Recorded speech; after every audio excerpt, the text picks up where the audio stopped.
me, 5 o'clock. wait, And let me start that timer. I'll let you know when we're ready. Thank you, City Clerk.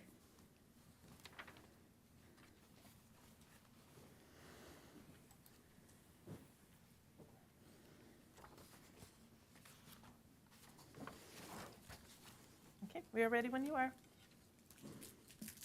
Right. Thank you. Thank you for coming. We are going to call this meeting to order. This is the February 15th meeting of the San Diego Water District. And we are going to start with a roll call, please. Yes, Board Member Blackwell, Here. Board Member Ehlers, Here. Board Member Hinsey is absent, Vice President Kranz is absent, and President Lines. Here. Record will show that Board Member Blackwell and Ehlers and President Lines are present this evening. Please note that San Diego Water District Board meetings do receive an independent stipend of $100 for convening Water District meetings pursuant to San Diego Water District Resolution Number 89-07. And thank you. And now, please stand for the Pledge of Allegiance. Ready? Begin. I pledge allegiance to the flag of the United States of America and to the republic for which it stands, one nation, under God, indivisible, with liberty and justice for all.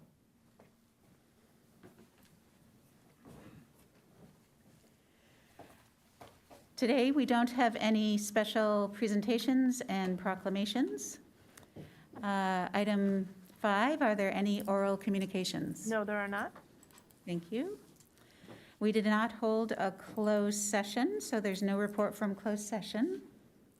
Are there changes to the agenda? There are no changes to the posted agenda. And then moving to the consent calendar, no members of the public have registered to speak. All right, thank you. I would entertain a motion on the consent calendar. I'll move passing the consent calendar. Thank you. And second. Thank you. Roll call vote, please. Excuse me just one moment.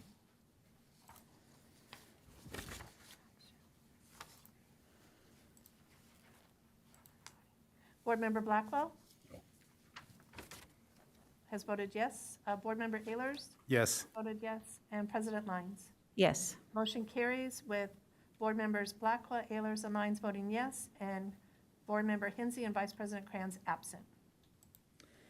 And just a clarification, City Clerk, it looks like all of our technology is working here today. Should we make the effort to make sure we record our votes on the Yes, computer? Go right ahead, and then I'll read it out. Okay, thank you.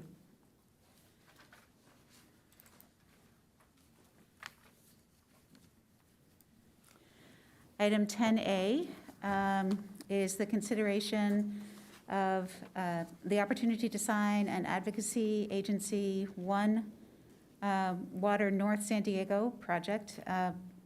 Is there a report? Yes, there is. Thank you, President Lyons and board members of the board. As you know, the City of Encinitas is a member agency of the Encinitas Wastewater Authority. The Encinitas Wastewater Authority has been collaborating with other water and wastewater agencies in the region on a potable reuse project, which is called One Water North San Diego, that will be serving the region.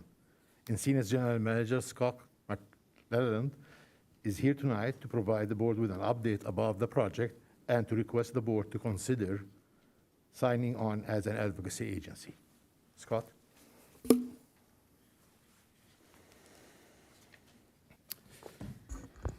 Thank you, General Manager Rush. Appreciate that. I want to go ahead. We do have the slide presentation up. So thank you for the invitation to present One Water North San Diego to the San Diego Water District Board here. There's a lot to talk about. I've been in front of this group before and provided some backup information as well on this. So this is a continuation of that in many ways there. So let's move on to the next slide, and we will talk about Encina Wastewater Authority and what Encina Wastewater Authority is. We're a public agency that are located in Carlsbad, California, just up the road from you. We do provide the regional wastewater services to the North San Diego County area, which is approximately 380,000 residents there. Encina is owned by 6 different public agencies and governed by a joint powers authority agreement there. You can see the listing of the agencies there with the city of Carlsbad, Vista, and Encinitas, as well as special districts, Vallecito Water District, Buena Sanitation District, and the Leucadia Wastewater District. Next slide, please. So I want to put this map up for context so that you can kind of get an idea of Encina's service area and how it overlays over the North County Water District boundaries there. I'll draw your attention to boundary number 7, which is San Dieguito there, and you can see some of our service area clearly overlaps that San Dieguito service area as well on that. Next slide, please. So when we talk about the Encina Water Pollution Control Facility, that is the name for the plant that we're talking about in Carlsbad. You can see it's located between the 5 freeway and the Pacific Ocean. You've driven by it lots of times. You see the big domes from the freeway there. Those are the digesters, portions of the plant there, which do the anaerobic solids digestion. The plant is a large plant. It is a 40 million gallon a day secondary treatment plant. It's actually the largest secondary treatment plant in San Diego County there. The Point Loma plant is a primary plant there. We also have quite a few assets, so let's move on to the next slide, please, there. Besides just operating and maintaining the Encina Water Pollution Control Facility, we also have the Encina Ocean Outfall. This outfall extends about 1.5 miles offshore at a depth of about 140 feet there. We contract operate for the city of Carlsbad, the Carlsbad Water Reclamation Facility. This is a water recycling facility, the typical Title 22 purple pipe reclaimed water that you see on green belts and golf courses. And then we also contract operate member agency-owned pump stations, 4 of the large pump stations that are owned by the city of Vista, Buena Sanitation District, and the city of Carlsbad there. So the EWPCF represents a very unique opportunity for the large-scale production of purified water in the North San Diego region. We have some extremely important assets already on the ground there. We have the ocean outfall. This is critical to any successful operation of a water recycling or water reclamation facility there. We also have land available. We've got about 18 acres of vacant land. I'll show you that in a second. We have treated secondary effluent, in other words, the water or the source of supply available there.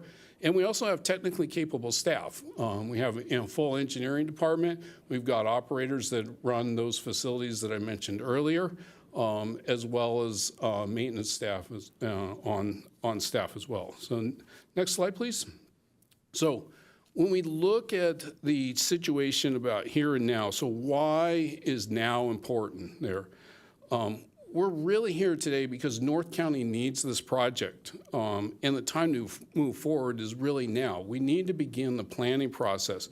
So why is this time better than we've had in the past there? Because there's some drivers that are really beginning to move the needle when it comes to this type of project. We're talking about uncertainty, we're talking about funding availability, and we're talking about sustainability as well. So I'm just gonna kind of quickly run through those there for you. So uncertainty regarding the water supply in the whole North San Diego region and actually the entire Southwest there.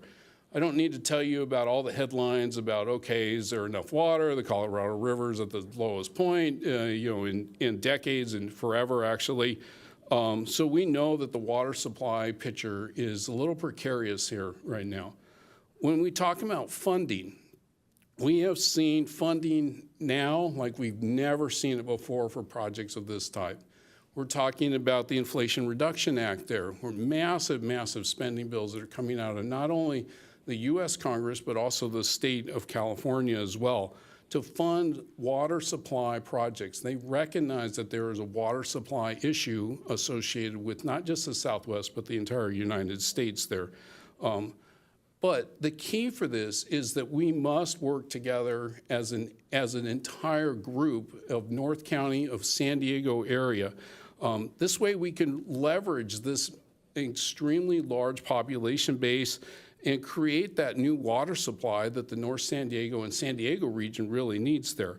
So we can do this very cost effectively through a large coalition group, which is why we're here today, is we need to get that coalition moving. Obviously, last and certainly not least is the sustainability element to this. This project's going to reduce ocean discharges, which is really what Encina's mission is about, is maximizing the use of that resource that we have there. Not only is it better for the environment, but it's also helps us be a better steward of our environment as well on that. Let's move on to the next slide. And let me talk a little bit about what is One Water North San Diego in the context of the larger water reuse picture as a whole across the Southwest and the United States. So moving from the left to the right, we see the purple box. This is non-potable reuse. This is the stuff that we've been doing for decades now. Purple pipe, green belts, irrigation stuff. Very low level of complexity, relatively speaking. Now, Carlsbad does this, San Alejo does this, Livenhain does this. Those are our kind of our large regional entities that do that. Then you begin to move further over to the right, and you see the green boxes there. So this is groundwater augmentation, surface water augmentation, or IPR, indirect potable reuse there. The key for these first three boxes are the existing regulations exist today. We know what the Department of Health and the regional board require for treatment for this type of project there. Level of complexity is well known, well understood. You see there in the groundwater augmentation, that's the Oceanside Pure Water Project. I hope you guys have had a chance to visit that project. It's very interesting, but that's Oceanside there. Then you begin to move a little further over. Again, you see the level of complexity is increasing there. Surface water augmentation, this is the city of San Diego. The city of San Diego hasn't yet fully determined, okay, are we going to Murray, or are we going to San Vicente or Miramar? But it's a surface water augmentation project. In other words, the water goes into some surface water body, and then that creates the environmental buffer. What we're really looking at Encina, the One Water North San Diego project, is a much higher level of complexity there with direct potable augmentation, either on the raw water side or the potable water side. These regulations are not finalized yet. We know what they look like, at least for now, because we've seen drafts of them. We've had, as a public, the opportunity to comment on those draft regulations, but a much, much more complex project. Not only is it a complex project from the perspective of what does the plant look like and all the elements associated with the plant, it's also very complex when you begin to look at the number of entities that are potentially involved in this project, 10 to 12 different entities, and how you move that water into the final off-takers there, which would be the water districts, and how they deliver it to their customers as well. So let's move on to the next slide and look at a little bit about the water supply portfolio there that we're talking about. So the San Diego County Water Authority has published this graph. It is their water supply portfolio estimate for 2035. You see a significant component is potable reuse, that 18% number there. This graph, by the way, does not include the Encina facility there. We're talking about an additional 18 to 25,000 acre feet. I just rounded to 20,000 acre feet per year that could be created. So to give you a little bit of perspective on how much water that is, all of the San Diego County Water Authority agencies that take potable water from the County Water Authority, only 2 of them, Otay Water District and the City of San Diego, have demands that are greater than 20,000 acre feet per year. So while we may not serve all of them, all of the water, we can certainly serve all but those big 2 enough water for them to utilize over the entire year. So let's move on to the next slide and look at where are we going to put this plant. So this is actually a picture you can see on the left-hand side of the slide, the Encina Water Pollution Control Facility. You see the basins and the 5 freeway and the digesters there, and you see this giant swath of dirt. This, fortunately, my predecessors, 2 and 3 before me, saw the value in capturing this land and dedicating it to a water reuse use at some point in the future there. That is where this project is going to go. This is a key element to the project, because if you can't site the plant, you can't build the plant. And we have the land available, and it's sitting there ready to go for us in the future. Let's move on to the next slide, and we'll talk a little bit about some of the reuse benefits here. I like to put this slide up because it's not readily apparent when you just drive by the plant or even talk about water reuse, the key role that wastewater plays in it and the role that wastewater has in creating energy that can actually create the water there. So at Encina Water Pollution Control Facility, we've got the wastewater. We generate energy. We can utilize that water and that energy to help offset costs associated with the future project there. This makes a Encina potable reuse project far more cost-effective than seawater desal there. And so when you look at that entire portfolio of assets that we have, it's not just the physical assets you see, but it's also the potential of energy that could continue to offset costs associated with this project.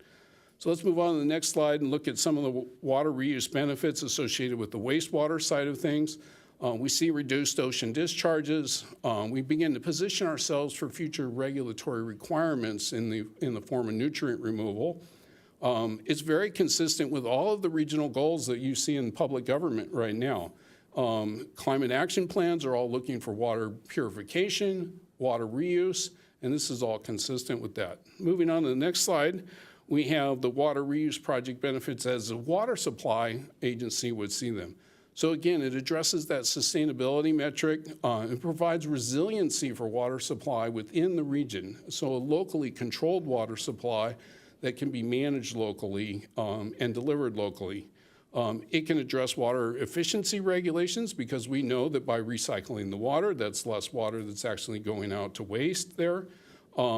We can realize reduced staff because, again, Encina has that track record of running an advanced treatment facility there.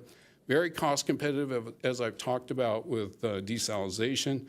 And ultimately, from a regional perspective, every water that we produce locally is a gallon that we don't have to buy off the Colorado River or transport in from outside the area. So moving on to the next slide. Right now, the Encina Water Pollution Control, or the Encina team there is working on the strategic plan development. And this is a larger 2-year effort. It looks at funding strategy, partner outreach, which is what I'm doing here today, the regulatory strategy associated with how to deliver this project such that the regulators really understand and get behind that. It also looks at improvements that are required at the wastewater plant as well. But the big element that we're here for today is really that coalescing the coalition. I need the coalition members to come to the table and help the staff at Encina develop the project so that it has the maximum benefit for the end users. And that's the ratepayers of the water district out there. We also have a pilot study currently going there. We're going to further refine those concept designs and ultimately update the cost estimates associated with this project. Let's move on to the next slide, and really quickly I'll talk about this schedule there. This is a long-term project. We're not going to finish this project in 2 or 3 years or even 5 years. It's going to take a 10 to 15-year horizon for us to actually implement this project. We are not on this schedule yet. We're getting close to the year 1, but we're not there yet. And again, the coalition is important to continue to move us forward. So let's move on to the next slide. And what am I asking for? Well, I've already mentioned it several times. I'm talking about getting the coalition together and getting that input that we need to drive this project forward on a regional basis. Let's move on to the next slide and I can kind of talk about some of the agencies that have already participated in it. So the UWMP is Urban Water Management Plan. All of the agencies you see there on the right, or sorry, the left there, have included the Encina Supply or One Water North San Diego in their Urban Water Management Plan. This is the planning document that San Diego County Water Authority looks at and says, who needs what water when? There. That's what that is. So I've already gone around and we're talking about advocacy agency support. Carlsbad, Livenhain, Vallecillos have all said yes. San Diego is going to say yes today, I'm sure of it. Tomorrow, Santa Fe Irrigation District is going to hear it for the second time because they wanted to put it on consent for some reason, and so I'll be there tomorrow morning if you want to listen to my speech then as well. But Santa Fe Irrigation District is definitely going to become a checkbox tomorrow as well. So we're very anxious. You can see we're very close to having that coalition coalesced to the critical mass so that we can begin these conversations that begin to matter. So what does it mean to become an advocacy agency? We'll look at that in the next slide there. So we're going to refine those project concepts and cost.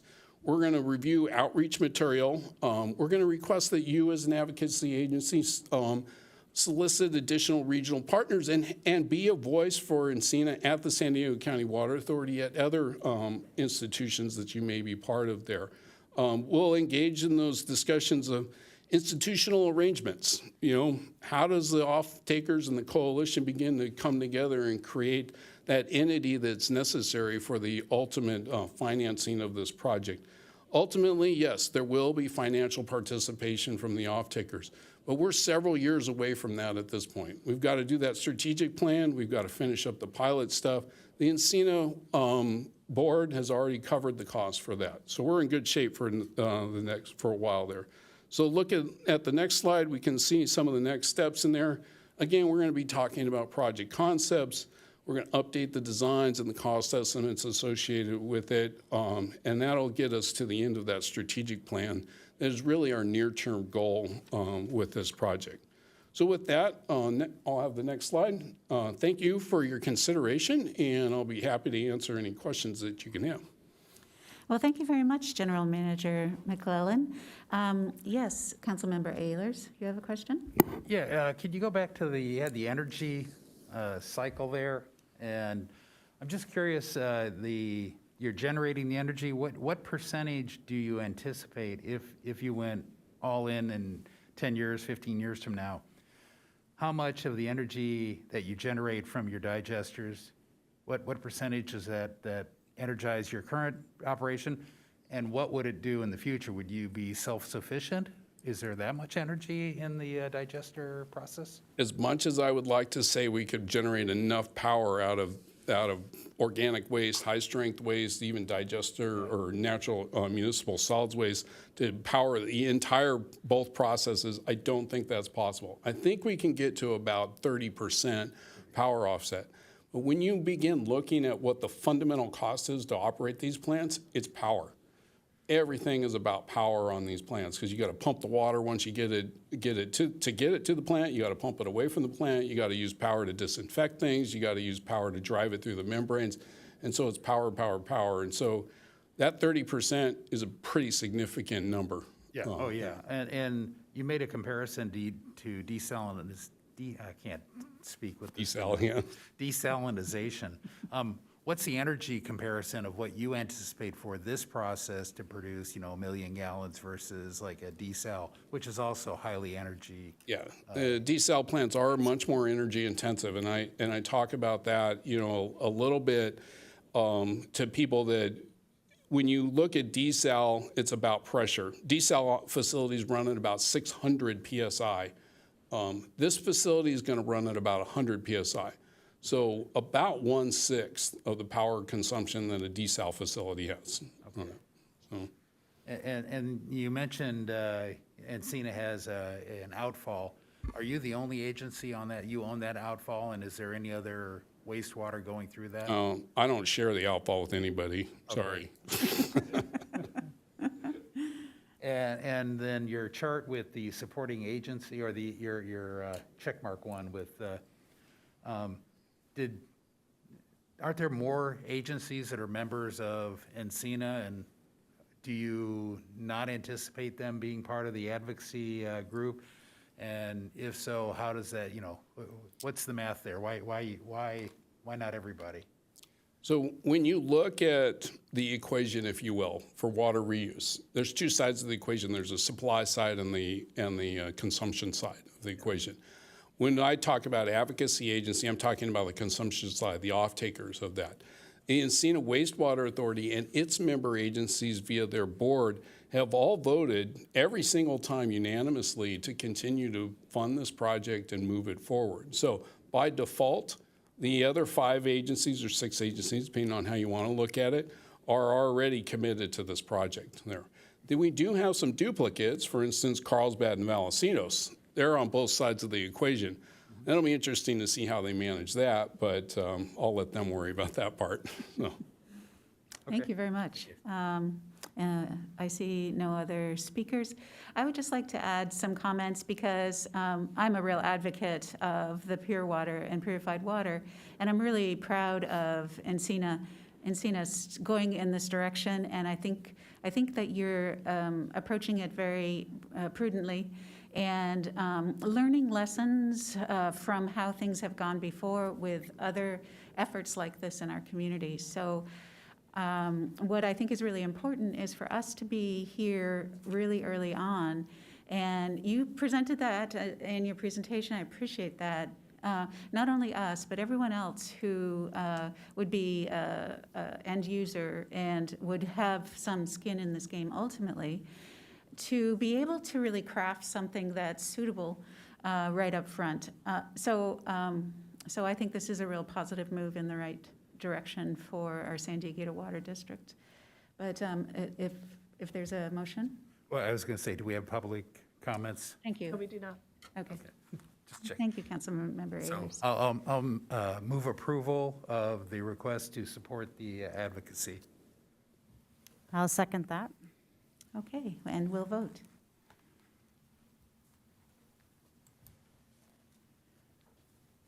Motion carries with Board Member Hensy and Vice President Kranz absent. Thank you.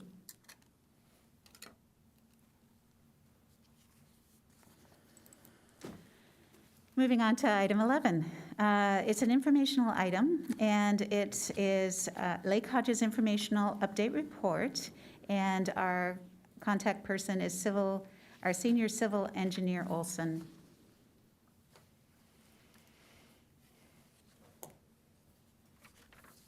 Thank you, President Lyons and members of the board. The informational item before you tonight is the Lake Hodges Informational Update. A little background on Lake Hodges. Lake Hodges Dam is located on the San Diego River near Escondido, California. The dam is owned by the City of San Diego and was constructed from 1917 to 1919. The dam impounds Lake Hodges Reservoir with a capacity of a little over 30,000 acre-feet. The City of San Diego County Water Authority, and San Diego Water District and Santa Fe Irrigation District, known as districts here, also all have water rights to the reservoir. The districts, which is San Diego and Santa Fe, own 5,000 acre-feet of storage, while 5,000 acre-feet is owned by the City of San Diego and the remaining 20,000 by San Diego County Water Authority. The dam currently has seismic and structural deficiencies, with near-term repairs currently underway. With that, I will now hand the presentation over to Drew Kleiss, Assistant Director of City of San Diego's Public Utilities Department, to update us on the status of the dam and the construction that's currently underway. Thank you, and thank you for that introduction. Good evening, everyone. My name is Drew Kleiss, Assistant Director with the City of San Diego Public Utilities Department. I oversee the water delivery branch, so that's the treatment plants, our 9 reservoirs, and our distribution system, all the way up to the meter. Here tonight to give you an update on Hodges Dam and the repairs. Before I get started, I did want to send out a thank you to Esam and his team.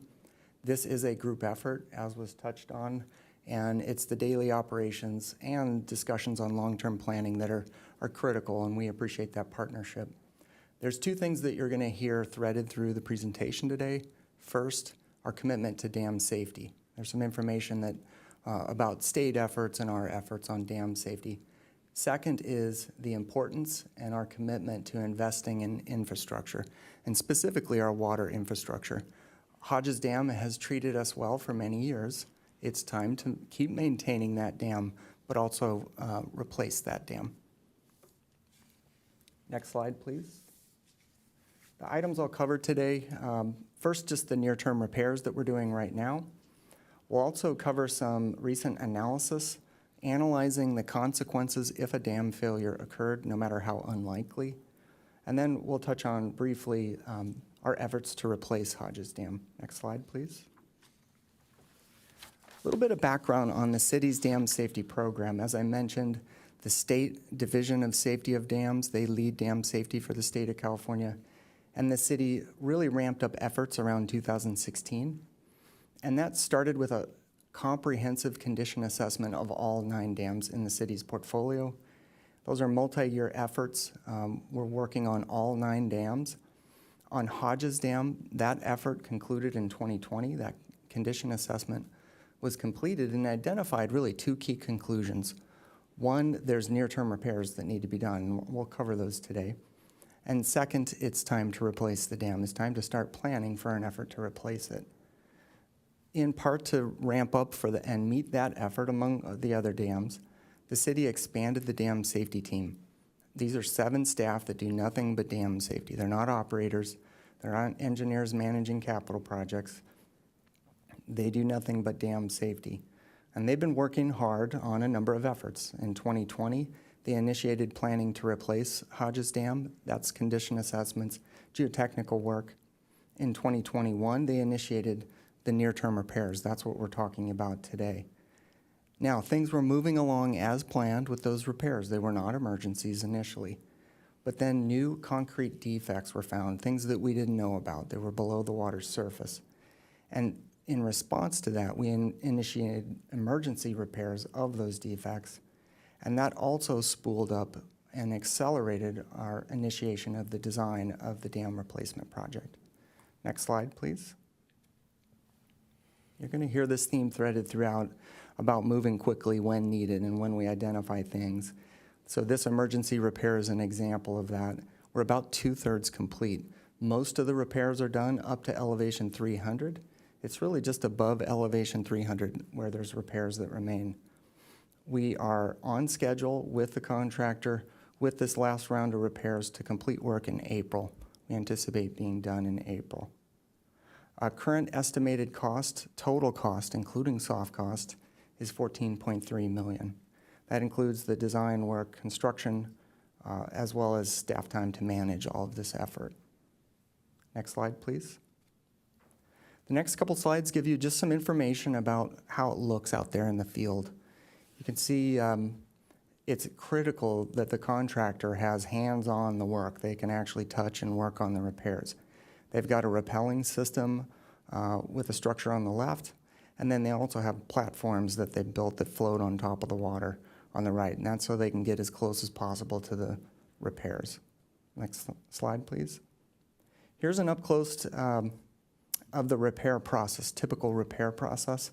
On the left, the contractor is power washing to remove dirt, debris, soft concrete that isn't stable on the left, and they're preparing that crack then to be filled. And you can see closer to the finished product on the right. Next slide, please.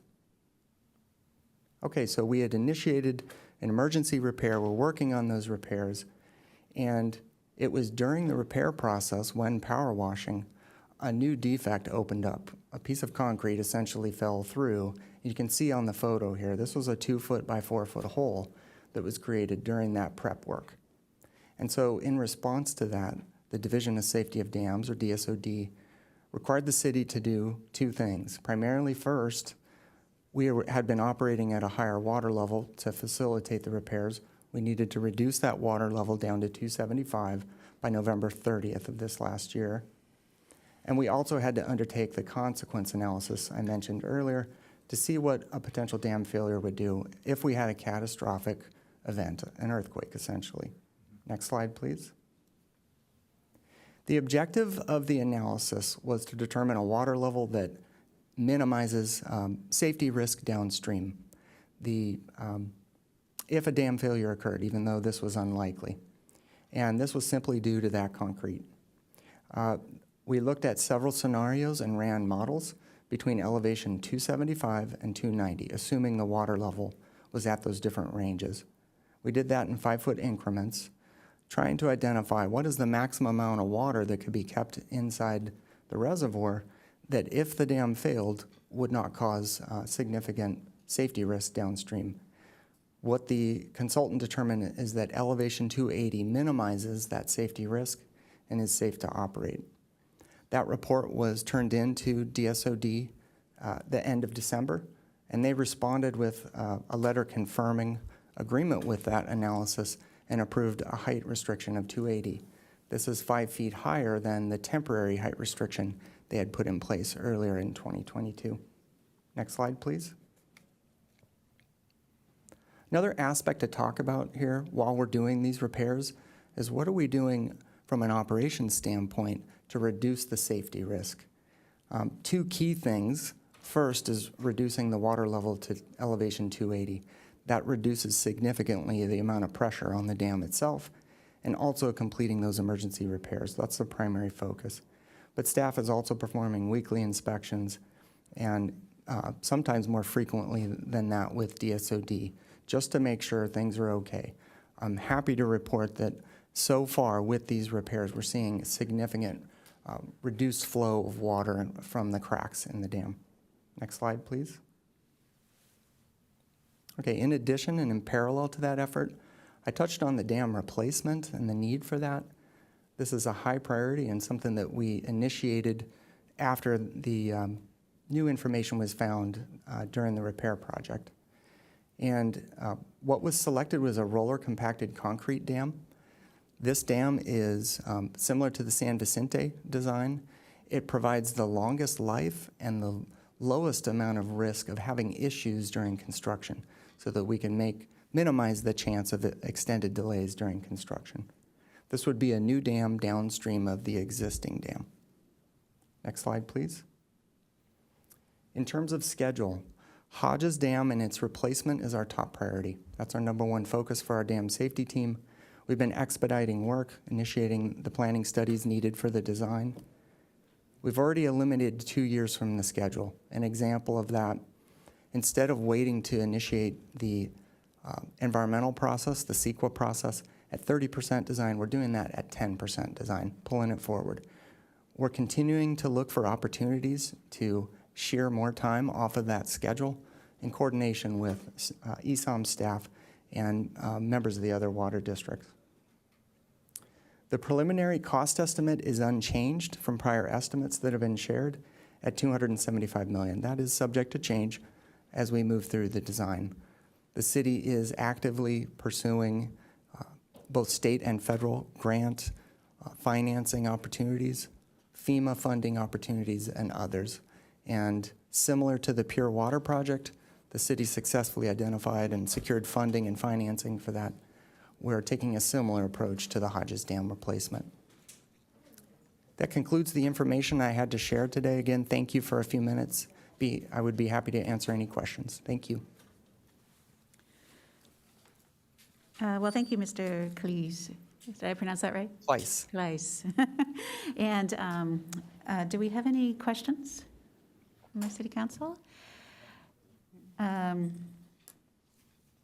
I appreciate being updated today. This is very good information. It's an extremely important topic to us.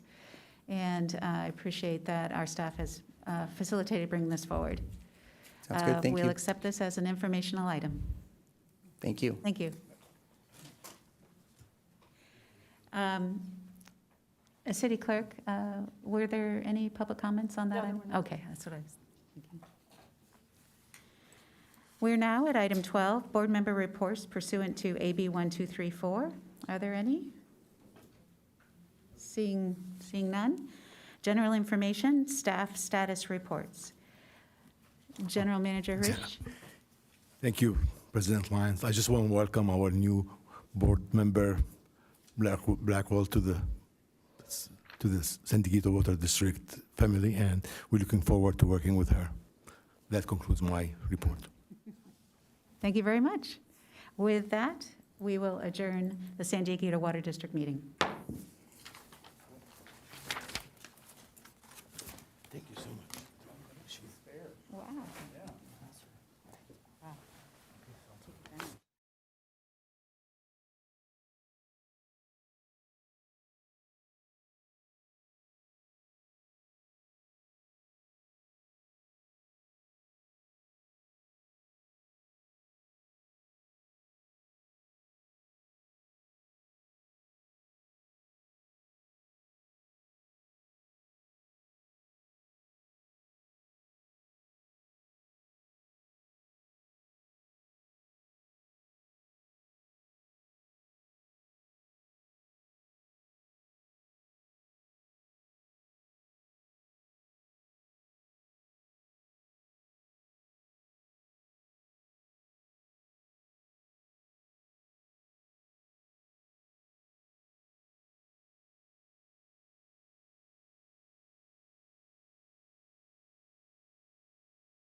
Deputy Mayor, we're ready to begin. Thank you, City Clerk. It is 6 o'clock, and I will be calling this meeting to order. This is the February 15th meeting of Encinitas City Council, and I am Joy Lyons, our Deputy Mayor. I'm sitting in for Mayor Kranz tonight, and he's given us the okay to share some information, and that is that he tested positive for COVID today, which is why he's not here. And we've been in meetings with him over the last few days, so that's why we are wearing masks. So that's the short version. So what we'll do is proceed with a roll call. City Clerk? Yes, Councilmember Blackwell, Here. Councilmember Ehlers, Here. Councilmember Hensy is absent, Deputy Mayor Lyons, Here. and Mayor Kranz is absent. Record will show that members present tonight are Councilmember Blackwell, Councilmember Ehlers, and Deputy Mayor Lyons, and it will reflect that Councilmember Hensy and Mayor Kranz are both absent. Thank you very much. All right, now, Pledge of Allegiance, please. Please join me. Ready? Start. I pledge allegiance to the flag of the United States of America and to the republic for which it stands, one nation, under God, indivisible, with liberty and justice for all. Today, we'll start our meeting with a special presentation and with special presentations and proclamations. Today, we have a special proclamation. It's entitled Divorce with Respect Week Proclamation, and it's to be presented to Rebecca M. Medina, Esquire. Is Rebecca in the room?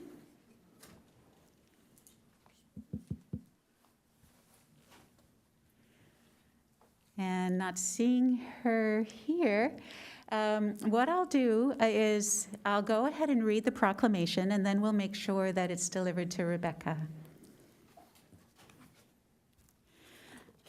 This is the proclamation entitled Divorce with Respect Week. Whereas California has a long history of encouraging out-of-court dispute resolution with the establishment of Collaborative Practice California in 2006 as a 501c3 nonprofit organization dedicated to helping couples to manage their divorce process. And whereas Collaborative Practice San Diego, one of the largest collaborative practice groups in the country and founded in San Diego County, is dedicated to out-of-court dispute resolution using the collaborative practice model of conflict resolution. And whereas collaborative practice offers families a way to resolve disputes peacefully, respectfully, and privately with the support of a multidisciplinary team of professionals. And whereas since January 1st, 2007, the state of California has recognized the collaborative law process in California Family Law Code Section 2013 as an alternative to adversarial judicial intervention. Now, therefore, I, Joy Lyons, standing in for our Mayor Tony Kranz of the City of Encinitas, along with all of City Council members, do hereby proclaim March 6, 2026, Collaborative Divorce Day, and March 6th through 10th, 2023, as Divorce with Respect Week in Encinitas. Thank you.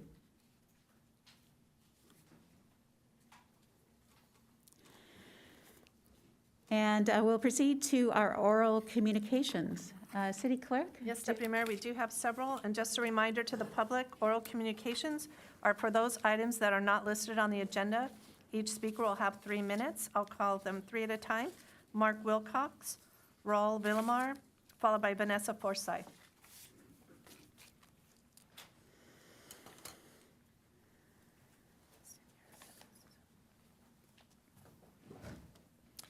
Good evening. I'm Mark Wilcox. As a grandfather and father, I have shared my concerns about the youth of Encinitas at these city council meetings and the role that city council can have to protect and support them. I would like to share some thoughts from an article in The Atlantic written by Matthew Loftus, a family physician who also teaches. He wrote that public policy plays a role in shaping the environment so that we can develop our best selves. As he wrote, quote, Just as highways have guardrails for the moments when a driver isn't exercising perfect self-control, so we need guardrails to help people from driving off cliffs of bad decisions, end quote. Often, opponents of these types of public policies make their case with idealistic situations. For example, shouldn't responsible, independent adults be able to make decisions for themselves about how they spend their money or use their bodies? However, focusing on these ideal cases and basing our laws on them disregards millions of people who suffer because of their addictions, and it obscures the underhanded tactics of companies who make money off the misery of addicts. It is these underhanded tactics that concern me. Parents like me feel that we are at an extreme disadvantage in pushing back on marijuana normalization, promotion, and advertising that happens when marijuana storefronts come to town. Thank you.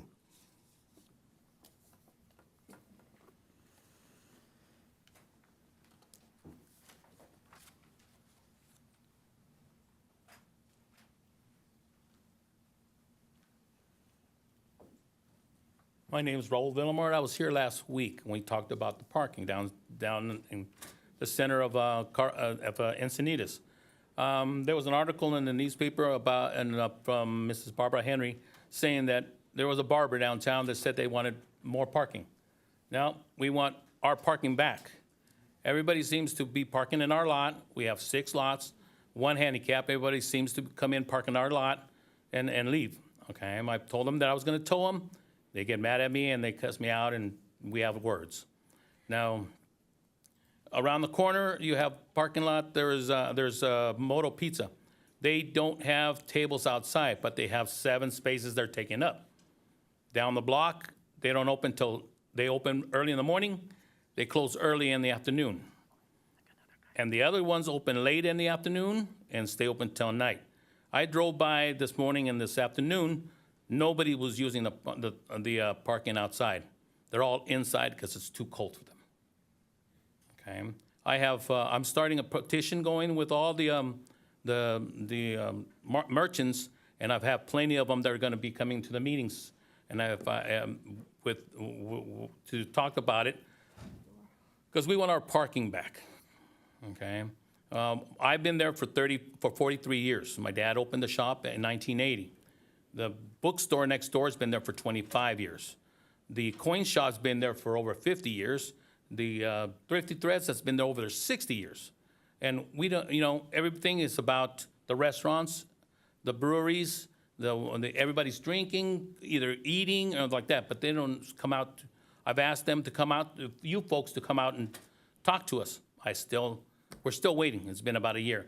Now I've been told that it's going to be 18 months more for the parking for us to get parking back. But then after the 18 months more, you're going to extend it like you did the last few times. When are we going to get this solved? If you guys, I own the Encinitas Barbershop. If you want to come down and talk to us, all the 4 shops in our lot would be happy to. Thank you. Next speaker, Vanessa Forsyth, followed by Trina Priest, and then Lily Priest. Good evening. My name is Vanessa Forsyth, and I am a mother and a grandmother. Both my children and grandchildren attended the Encinitas Union School District and San Diego High School. I want to ask that the City Council stop using pesticides in all public parks, places where kids play. Also stop using I'm kind of losing my train of thought, sorry. that we address not using artificial turf. We need to have areas where kids can play and it's safe. Artificial turf actually is made up of a substrate of tires. I don't know if anybody watched any football games this season, but when they get to the end field, you can see the substrate, which is releasing toxic chemicals in the air. Plus, again, plastics. The grass is plastics. In terms of producing it, it again brings toxic chemicals that go into our air and soil. And our kids deserve a safe place to play. I'm part of the group here with Clean Earth for Kids. We have a website that kind of explains in detail and provides resources about what things are impacting our environment and negatively impacting our children. We have increased risks in the past decade of brain cancers and leukemia impacting children. So I ask you to really consider getting rid of plastics as well as pesticides that are harmful to our children and our future. Thank you.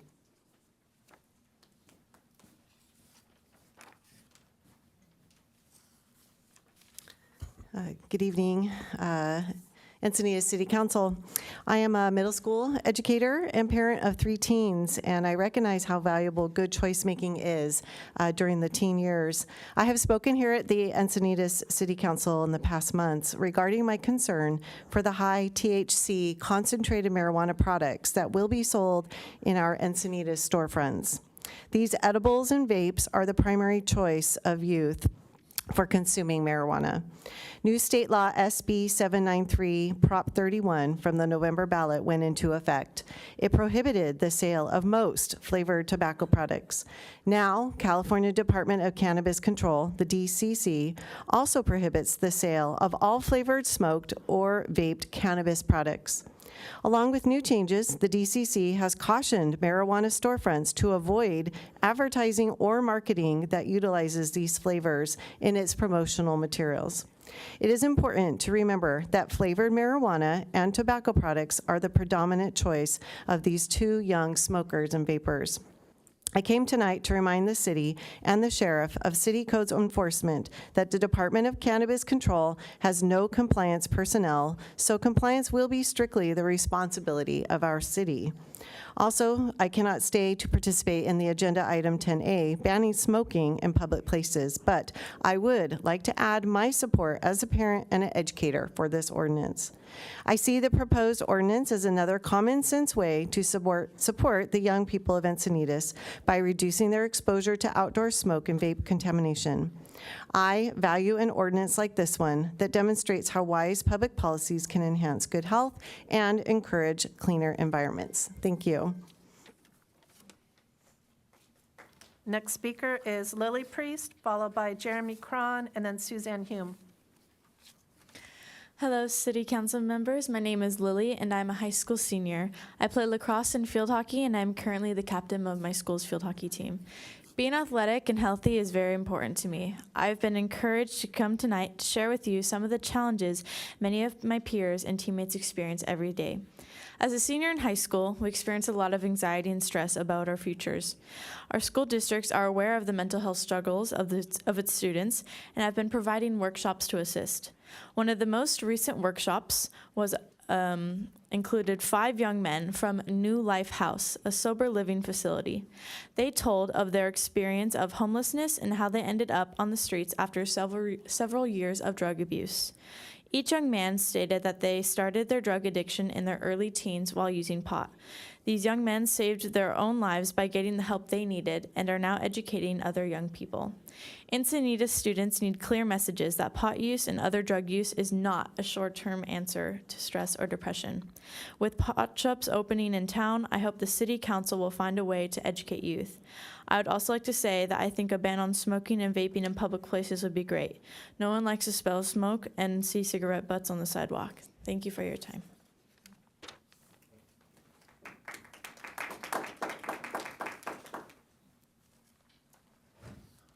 Good evening, Council, and congratulations to you all. That's a great job for a great town. It's good to have you in the arena. I was here for about 20 years. I had to move to Sacramento to take care of my mom who got Alzheimer's, but I felt the need to come down here to dispel some rumors, to speak some truth, to assert our First Amendment rights that I was engaged in politically and on behalf of the library. In the time that I was here, I was an early supporter of Catherine, and I was kind of in the middle of the whole Blakespeare versus Gasper issue. I pointed out to California state criminal codes that he was violating, and there kind of became a target of the gaspers, which continues now up in Sacramento. I spoke last year about violent fistfights at the library up there, drug use, drug abuse, vandalism, cell phone use, and most importantly, 2 registered child sex offenders who were regular campers there, as well as a gentleman who was violating conditions of a judgment in Aspen, and he was, this was about a 12-year-old girl, and he had contact with her that I can't go into, but he was permanently banned from the YMCA, but he was allowed to be at the library, which was a problem. I was surrounded by police one day. Kristen made a false police report that I had harassed her, dropped flowers at her house or some garbage, and there's another rumor out there. I was driving in Tahoe, got a call that I had been there at 3 a.m. And harassed her, and I haven't been here at all. But I was investigated by Threat Assessment Group, and there's also like 2 restraining orders that are complete garbage. Those were basically just door-to-door canvassing, speaking the truth on this, and emails, and there was never a threat. The day of the safe parking program, which I wanted to speak on, I was again contacted by Threat Assessment Group on that day, which is kind of a signature of the political nature of the false police report in the first place. And I just think there's a bright line, a constitutional line that is crossed when a candidate or an official uses law enforcement and the police and the court system, abuses the restraining order system, which is prone to abuse, to target an individual such as myself. I could go on, there's a lot more, but there's 3 minutes, so thank you very much. Next speaker is Suzanne Hume, followed by John Botteroff, then Scott Campbell.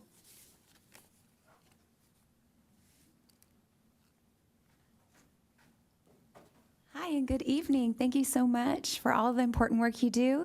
My name is Suzanne Hume. I'm the educational director and founder of CleanEarthForKids.org, and so happy to be here tonight on such an important night for Encinitas.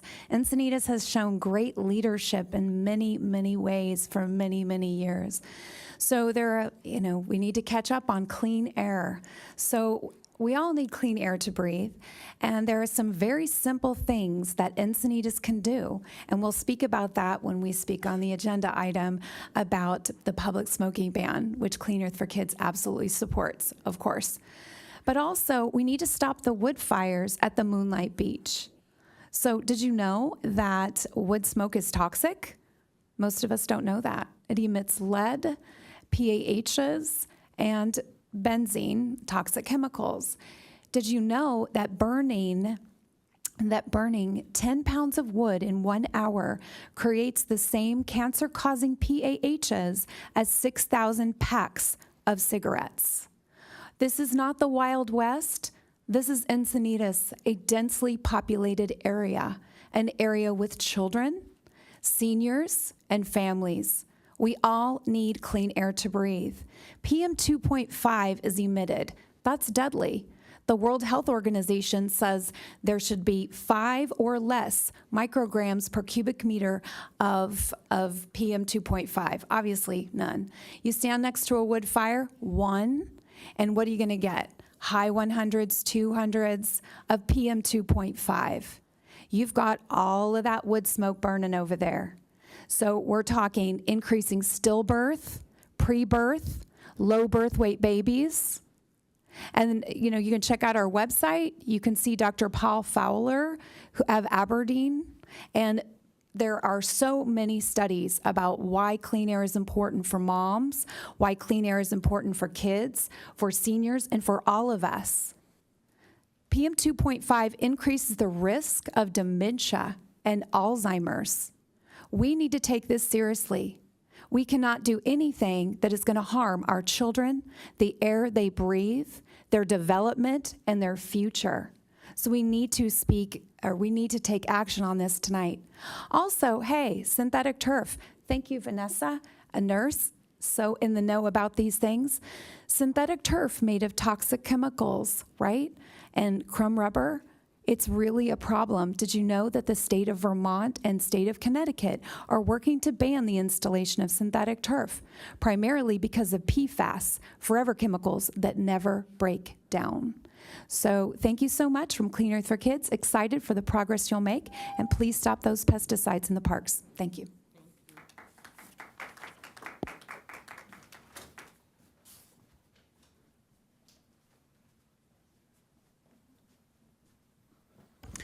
Good evening. I'm John Bodorf with CleanEarthForKids.org, and I wanted to echo some of the things that Suzanne said, particularly about wood smoke. Wood smoke contains a lot of the same toxins that cigarette smoke does. Carcinogens and toxins, and certainly particulate matter is one of them.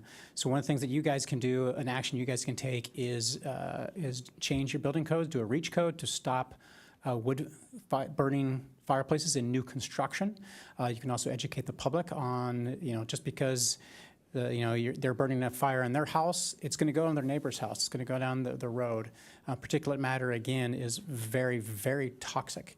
Another thing is obviously the beaches and everything, stopping recreational wood fires.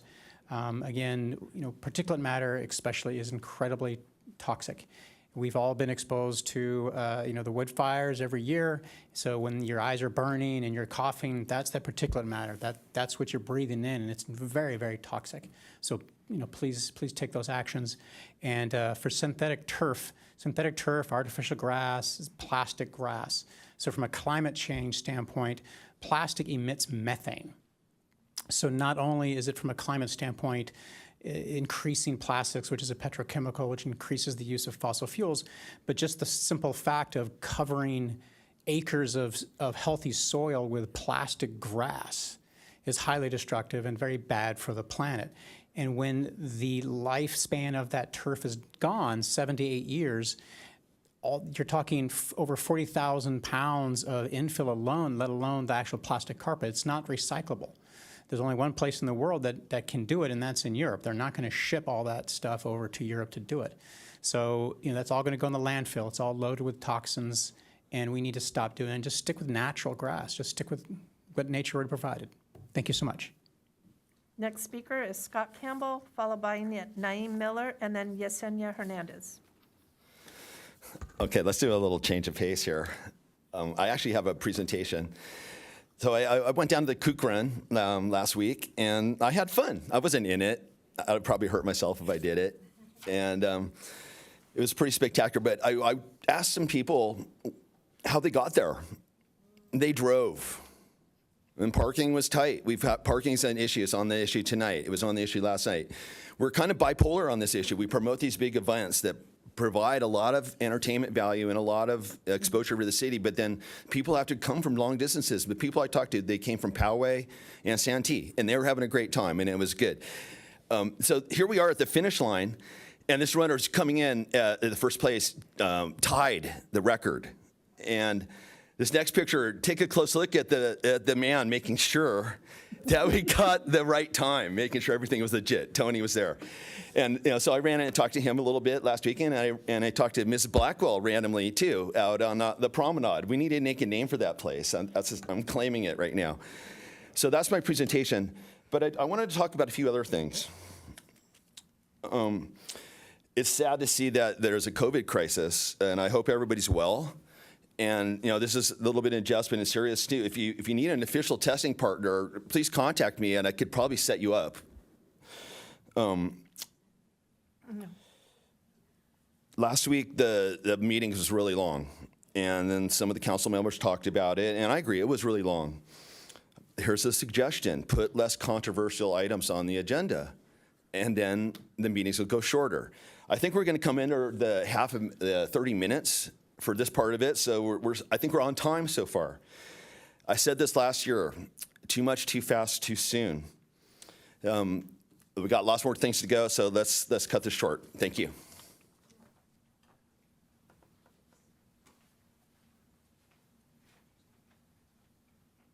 Naeem Miller, followed by Yesenia Hernandez.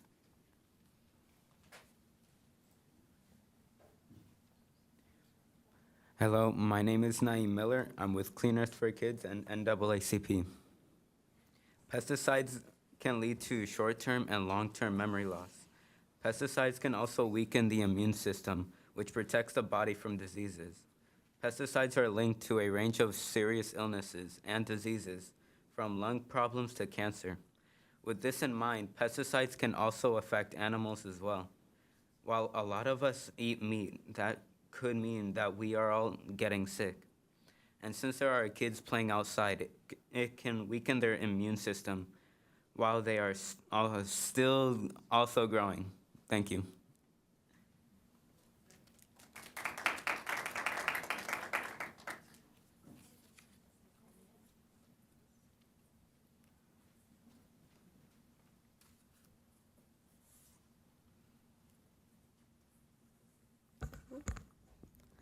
Hi, I'm Yesenia. I don't have a title or anything, not yet, but I am just a concerned local, I guess. I go to UCSD. I've been interning with Clean Earth for Kids, and obviously everyone here cares about Encinitas. Obviously you guys care. You took this job for a reason, to care about us, and so I came here to talk about wood smoke and how toxic it is and how just horrible it is for us. And I think that there's been research to show that it causes things such as like asthma, dementia, and all that. And I think it's crazy how somewhere as progressive as Encinitas hasn't taken action. And I think part of it is just we adjust to things. And I think it's time that, you know, this new generation, we care and we want change. And obviously you're here because if it's for you, if it's for your kids, for your grandkids, you want change too. And I think that we just need to keep that in mind, that change is good, change is here, and we just need to make it. But thank you.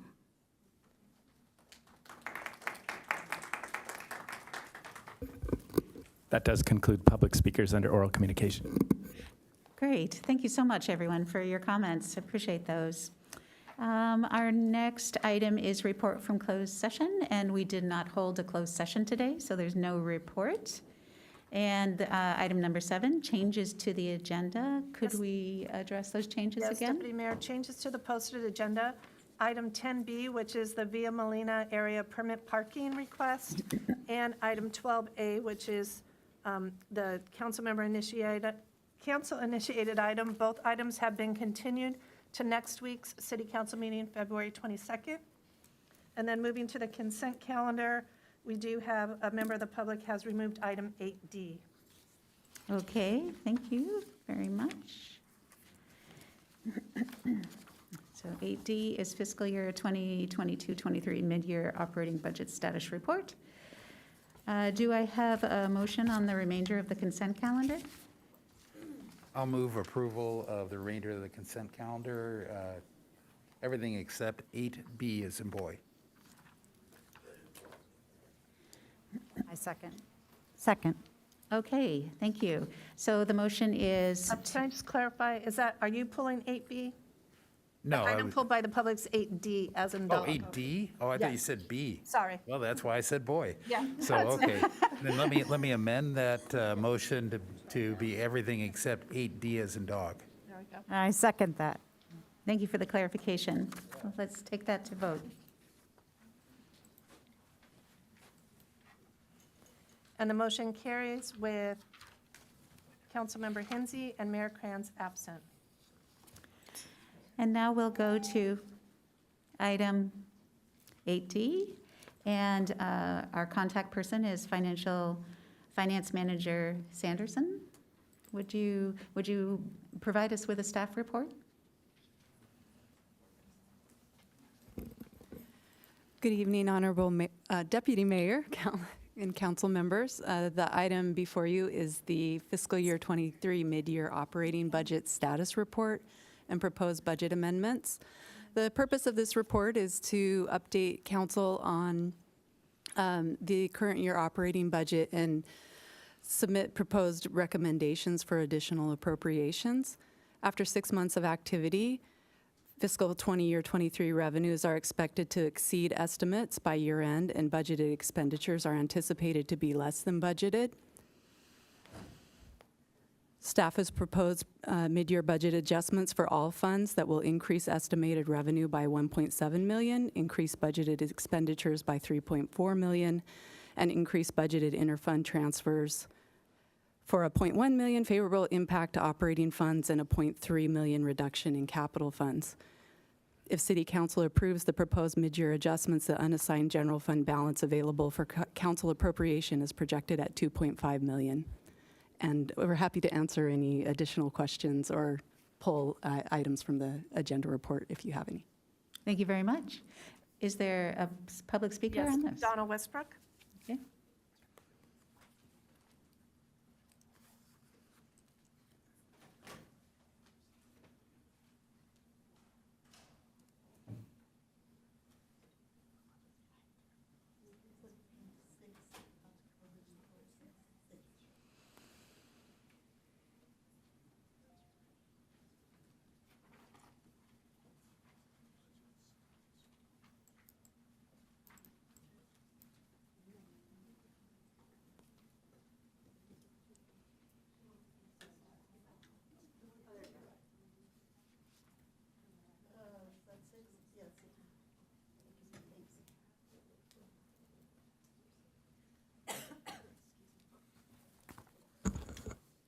Donna Westbrook, Encinitas.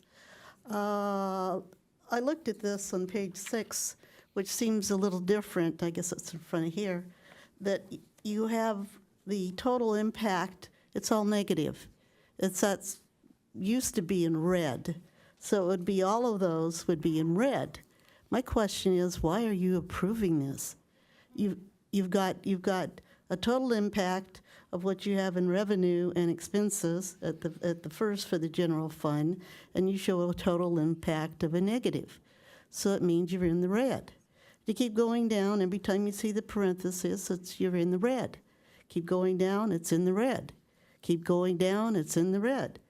When you finally get down to the bottom, you've got a grand total before we get down to the last two lines, and you're in the red. So my question is, even if they say by years in, you're going to have so much money, you're spending money now to put you in the red. So please explain that. Thank you. Okay, thank you very much. Now we'll pass it back to staff to respond, if you would, to that question, which is explaining the numbers in parentheses and how this sheet is, how to read this sheet. Yes, thank you. Thank you, Deputy Mayor and council members. This sheet shows, of course, the revenue and expenditures that we're proposing to amend the budget with.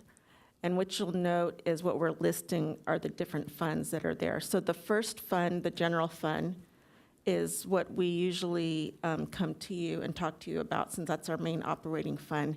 And what's not shown here are our reserve balance. So our reserve balance has enough funding to accommodate these requests, and these requests are for items that are needed, that the departments have requested.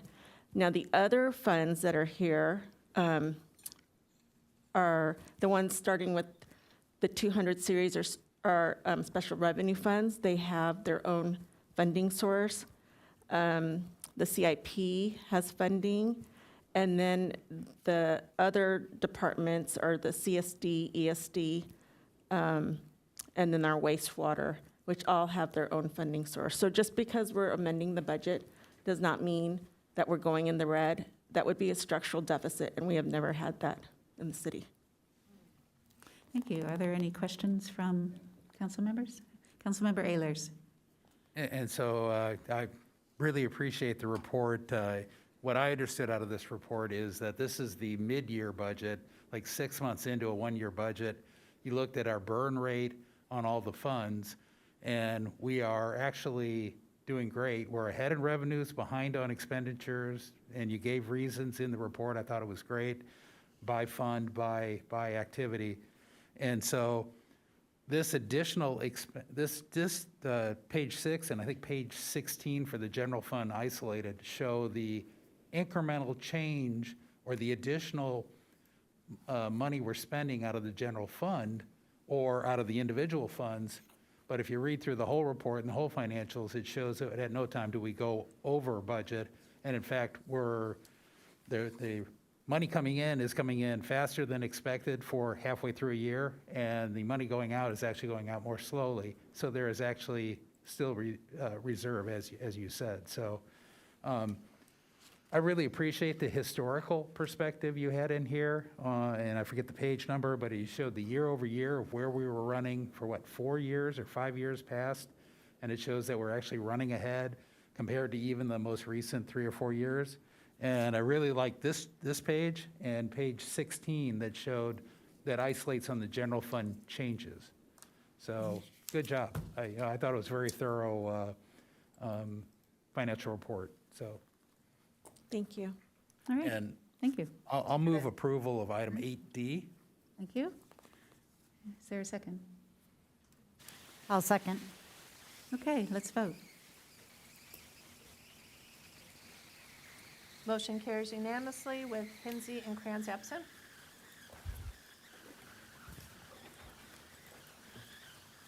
Okay.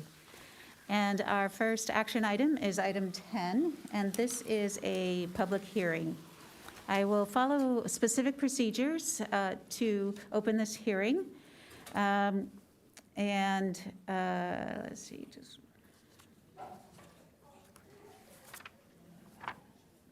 do I open it now? Yeah, no, so City Deputy Clerk? Mayor, we'll start with the staff report. Okay, thank you. Staff report first, and then we'll move on from there. Thank you.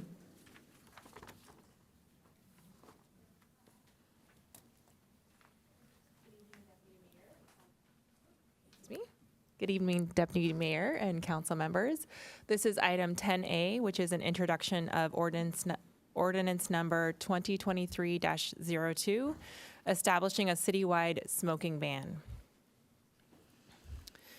The recommended action tonight is to introduce ordinance number 2023-02, which would be an ordinance which would amend Chapter 11.08, smoking of the Encinitas Municipal Code to establish a citywide ban on smoking in public places, and repealing Chapter 11.09, which is smoking prohibited in beaches, parks, trails, and outdoor patio dining areas of eating establishments. I'll remind you of the prior actions that were taken. At the Environmental Commission in July, the commission recommended that City Council adopt a citywide smoking ban with exceptions for smoking on private property or in a moving vehicle. And then in September, Council directed staff to draft that proposed ordinance based on that recommendation, and requested that the ordinance be modeled after the Manhattan Beach ordinance, and that staff analyze the option to remove the moving vehicle exception. So ordinance development included various steps. The first one was evaluating that moving vehicle exception. And after evaluation, there were various reasons why staff felt it should still be included in the ordinance. One of them was because of the difficulty of notifying operators of moving vehicles that may not be residences of our community.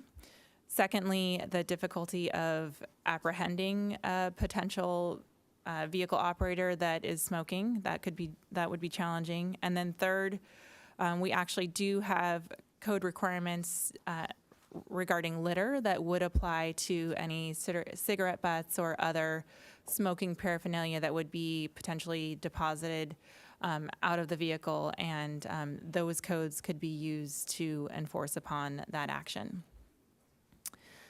Next, the staff consulted with the Encinitas Sheriff and were able to verify that the sheriff can and will be the primary enforcing mechanism for this ordinance, which there were a couple of options. Code enforcement was also considered, but the sheriff actually has the best opportunity, being out on active patrol and being able to more quickly get to a scene where there may be smoking occurring. So that is how the ordinance would be enforced if it were enacted.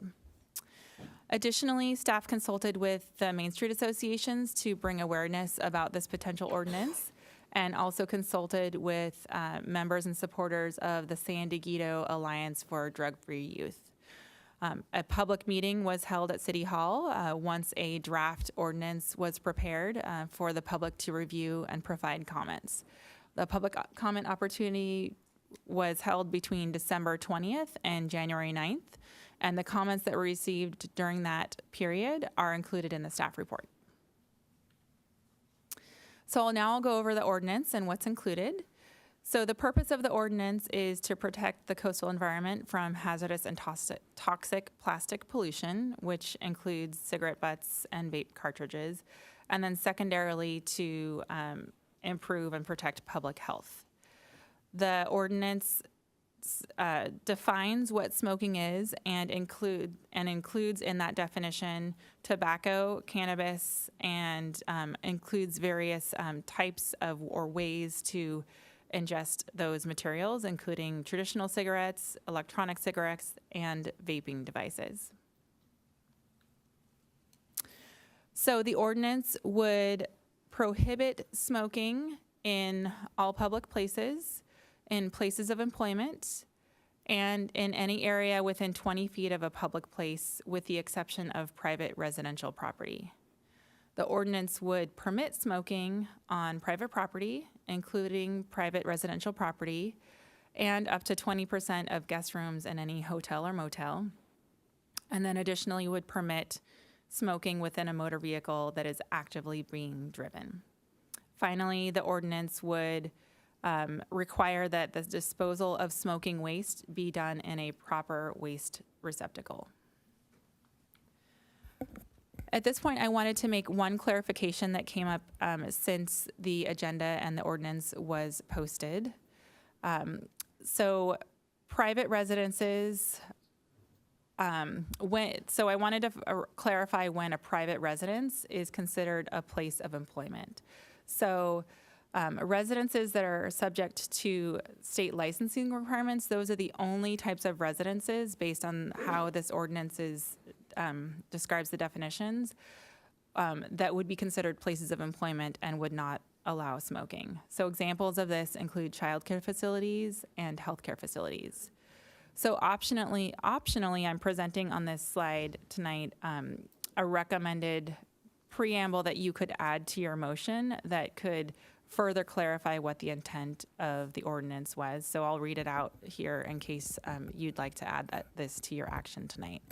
So it would state, whereas it is the intent of the City Council of the City of Encinitas to allow an exception to this ordinance for all residential private property, regardless of whether the resident may employ persons within the home, the only exception of which is expressly defined in section 11.08.020C, that places of employment include private residences subject to state licensing requirements. And then the ordinance does also require businesses and to post no smoking signs, and that no smoking signs be posted in various public places. Again, enforcement would be by the San Diego County Sheriff deputies assigned to Encinitas. The way that they would conduct this enforcement is through their regular typical process. They would use their notice to appear citations. These are the same citations they use for parking enforcement and for traffic enforcement. The fines would be assessed by the county court. The fine for the first infraction would be $50, second would be $100, and third would be $150. And then the ordinance would be effective 90 days after adoption. And this is recommended to allow businesses to post those no smoking signs and modify any business practices that they would need to do in order to be in compliance with the ordinance. So finally, this is a wrap-up slide to just share what your recommended action is, and that's to introduce ordinance number 2023-02, and then the optional additional preamble statement is provided here for your consideration. And I'm happy to take any questions if you have any. Okay, thank you. My next question will be to my colleagues to ask if any of you would disclose any other information that you've received that is not included in the staff report. Councilmember Blackwell? Yes, by disclose, I think you mean any meetings I had outside of city staff. And I did meet with Mark O'Connor, who's on our Environmental Commission, to review their thoughts on it, as well as Surfrider, because he's part of Surfrider. And so we had a discussion about their position on the ordinance. Thank you. Councilmember And I received a memo, and I don't know that everybody did, or a response to an email to staff. Most of the information is addressed in this recommended action. I think the only other bit of information that I received was I asked, we currently have a ban of smoking at the beach, trails, certain other public places in place, and I wanted to know, has it been enforced and how often? And the answer came back, and maybe you can remind me, or I can pull the email up, but it was 80 times. Yeah, so the answer to that question was that the sheriff has cited for our current smoking regulations 60 times since 2018. Okay. And then both code enforcement and the lifeguards have not cited for the code. However, the lifeguards have issued 286 warnings, and that was in 2022. So thank you. I thought that was interesting data. Good. And that kind of is a good segue into, do we have any questions at this point before we go to the public hearing and hear the public comment? I do. Yes, Councilmember Blackwell. Thank you. If I may ask just a couple questions. I'm going to follow up, Crystal, on that question, on the topic of enforcement. And wondering if, when you discussed with the Sheriff's Department, if they had concerns about the ability to enforce if we went with this ordinance. They didn't express any concerns to me. Our conversation, they felt it could be included in their other regular duties and other portions of the code that they enforce. Yeah. Okay, thank you. The other one has to do with just a curious question, and you might be educating me here in front of everyone, but that's fine. Many communities have restaurants or bars that have a designated smoking area. It's kind of closed off away from the rest of the establishment. I assume the way the code and ordinance are written, that would be prohibited. Is that correct assumption? So that is where the 20 feet comes into play. So if that designated area is not open to the general public, but is just for those that opt to smoke, and as long as that designated area is at least 20 feet away from the public space, the general public space, then that area would be allowed. Okay. In the course of public comment, were there any restaurants or bars or other businesses that raised that concern or question? Yeah, there has been some concern from some associations or those associated with downtown bars, especially those that may be very compact and might not be able to find a location like that on their premises. Okay. Thank you very much. Thank you. Councilmember Ehlers. My question gets into moving vehicles, and correct me if I'm wrong, can you explain operating vehicle? I believe is the word used in the ordinance, and I think in the presentation it said moving. It's not that the vehicle has to actually be rolling. I think it has to be operational, which I suppose would mean, and I'm looking for clarification, does that mean that it has the engine running?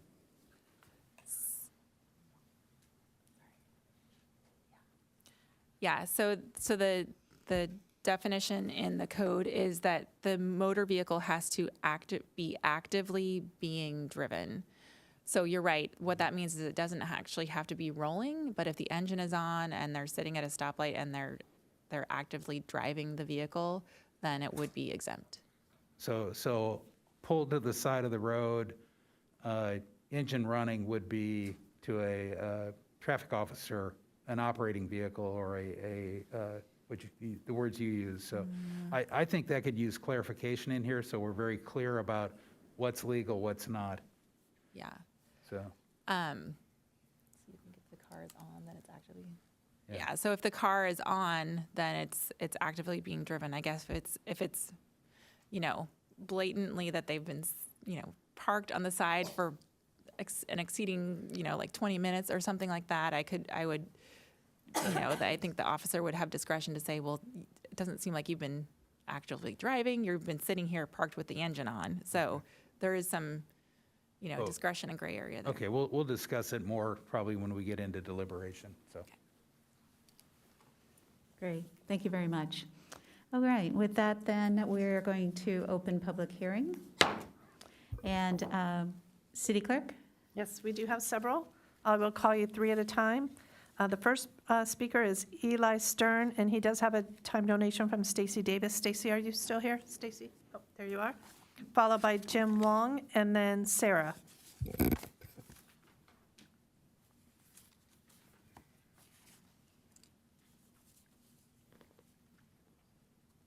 Hi, guys. First of all, I'm a smoker. I don't smoke around any other people. You could ask my wife. You might know her. She ran for city council, Stacy Davis. When I do smoke, I use this thing. It's called a paperless cigarette. No ashes come out of it, and there's no dirt or anything that goes into our system. Part of my thing is, like, first of all, with enforcement, I think it's kind of odd. For instance, I've been here since 5 o'clock. I've gone out 4 times to check on my dog in the car.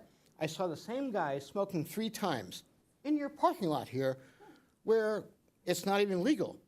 So enforcement's a question. My other thing is about driving in a moving car is somehow legal. So I don't drink that much, but if I do go out to dinner with my wife, we might have a glass of wine or 2. We usually take an Uber just to be safe. But now you're telling me if I want to have a cigarette during my 3-hour dinner, because that's what I like, I need to get in a moving car to do that? Uber won't let you do that. So now you want me to freaking drive, literally, while I'm had a drink or 2. Not saying DUI-wise, but it just doesn't sound right. The other thing is, if I'm having a cigarette, let's say I go to Vons. If I have a cigarette and I'm at Vons, I'll smoke it outside in the parking lot around nobody, okay? And I throw it out so I don't litter. So I'm not quite, and by the way, I'm not quite sure why we need the whole ban. I understand parks, all these other places, not by children. But having you doing it, let's say my wife hates that I smoke. I smoke nowhere around her at any time. But making me have to smoke in her car if she's driving just sounds kind of silly. Anyway, that's it, guys. Thank you for your service.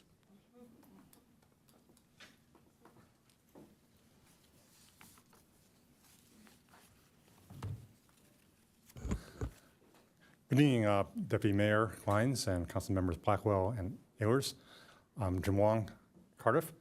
So I'm really pleased, proud that Encinitas is a trendsetter in environmental issues, and I guess we're going to be known as that, considering we had an article in the UT, and maybe by 11 o'clock we'll be even more well-known as a trendsetter.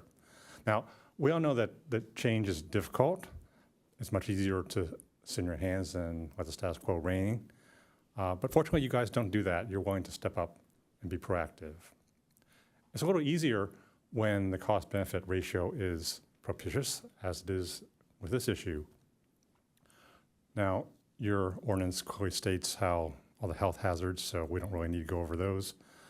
Litter is also in your ordinance, but I have a little more personal interest in that since I like to elaborate on it. So when I was on the Environmental Commission, then I wrote a few reports asking that we restrict single-use plastics, and I'm sure the Deputy Mayor remembers that because she served terms the same time I did. So as I said, I wrote reports on styrofoam and clamshells and straws and whatnot, but I never got around to cigarette butts. And so I'm really pleased that Commissioners O'Connor and Professor Kramer wrote this report covering that gap. It's a rather excellent report. So cigarette butts are arguably the most pernicious of all the plastics that I mentioned because, first of all, they're littered copiously. There's so many of them. I think another speaker will show how many there are in Encinitas. But the other part is that those cigarette butts, they're filters, and they capture the poisons. They're so toxic that even the cigarette companies want to restrict them. They don't even want the smokers to get them. So those cigarette butts have these really terrible poisons that last for years. And no matter how you dispose of them, whether you litter or dispose of them, quote, properly in landfill, they eventually get to our streams and down to our ocean, where there are these little poison pills that endanger everything on the beach and wildlife. We don't want that. Let's not do that. So please approve this ordinance. Show what we can do and show other cities what can and we should do. Be a trendsetter. That's what trendsetter does. Without proaction like that, there's no progress. So please say yes. Thank you. Next speaker is Sarah, followed by Mark Wilcox, and then Vanessa Forsyth. Sounds like I might be in the minority here, but I'm here to stand up for the Constitution. I'm a non-smoker. Granted, litter is an issue. But banning smoking on sidewalks and in cars is not the answer because it's unconstitutional. If a dog poops on the sidewalk, do we outlaw walking dogs? No, we provide trash cans and supplies for cleaning up their messes. If people speed in cars, do we outlaw cars? No, we ticket them. Treat smokers like dog owners and fellow drivers. Ticket them when they break existing laws. We don't need more laws. We need to enforce the laws on the books. Bless you. Cite offenders and increase education by posting signs and providing more disposal, just like we did with dog walkers. As I said, I'm neither a smoker nor am I a dog owner. And litter happens to be my pet peeve. As a matter of fact, I've walked up and down 101 all my life picking up litter. But we should inspire people, not restrict them with more laws that are likely unconstitutional. Consider this, is if each person picked up one piece of trash from the street, there'd be 56 billion less pieces of trash in a week. So, the current fine for littering is $250 in the city of Encinitas. If we enforce that code, we'd make a lot more money, and we'd also actually inspire people to pick up after their trash. And if we provide receptacles, just like we do for our dogs, they might be inspired to actually take care of Encinitas just like we all want. Years ago, I fought for recycling. Here it is, curbside. So I'm a huge environmentalist. I voted for, or I was up, a concerned citizen shutting down San Onofre. I am on the side of environmentalists. I always will be. I'm a child who endured smog alerts as a child. So I am all about the environment, but it's not at the cost of our Constitution or our personal rights. Thanks.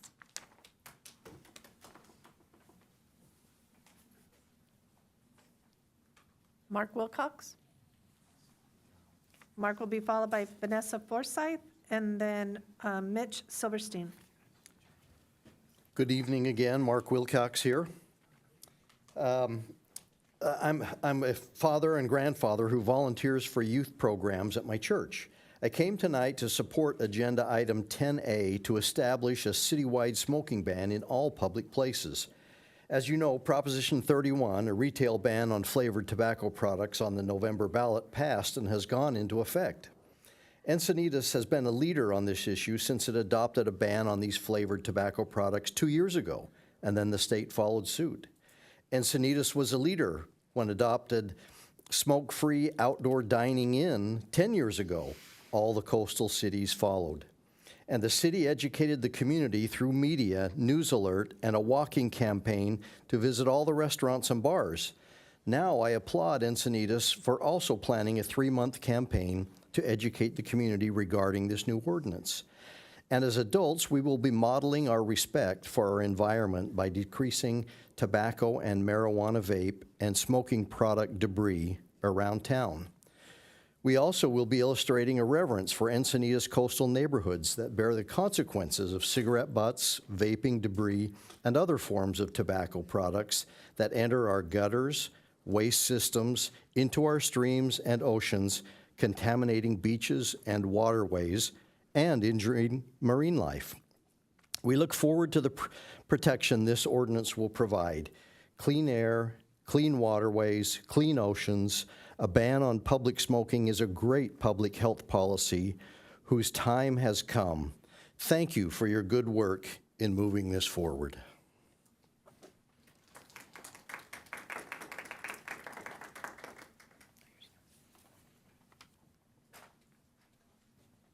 Vanessa Forsyth, again.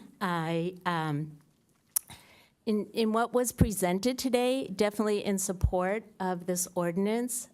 We do not need more smoke in the air in any way because, it goes into our lungs and affects our body in negative ways. So in terms of cars, I just was thinking, even cars idling are producing carbon dioxide and things going in the air, so that's not good.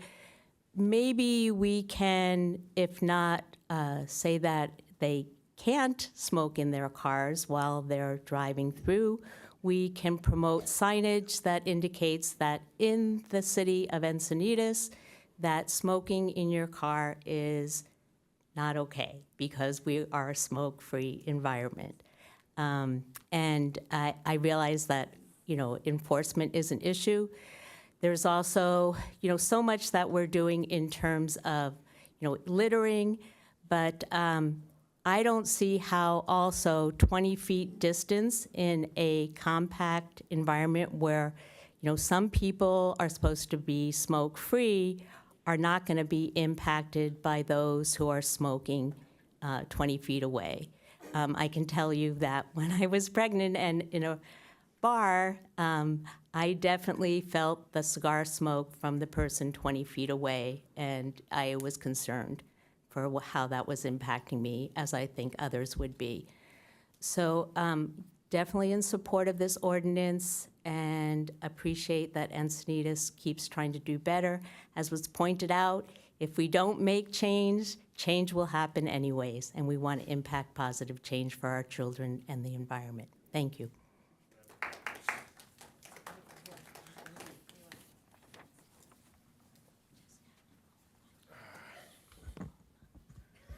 Deputy Mayor and council members, thanks for having us. Thanks for having me here. Mitch Silverstein, San Diego County Policy Coordinator for Surfrider Foundation.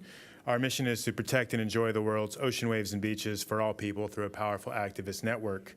Surfrider volunteers have held beach cleanups all over San Diego County since really the early 90s, and we've been tracking data on what we collect since 2006. So that's over 16 years ago, 2006. And since that time, cigarette butts have topped the list of what we find at beach cleanups every single year, which is shocking just because smoking is so unpopular in California. I think the staff report said 9% of people smoke, probably less. I mean, definitely less than Encinitas, and yet still, cigarette butts make up 20 to 25%, sometimes even 30% of what Surfrider volunteers find at beach cleanups countywide every year. It just blows my mind. The staff report mentioned this, that butts are the #1 most littered item worldwide, and I think it's undisputed. But I wanted to come up and just say that, from a Surfrider perspective, we see it and we have the data to support that as well. I did notice public comments about enforcement, enforcement would be impossible.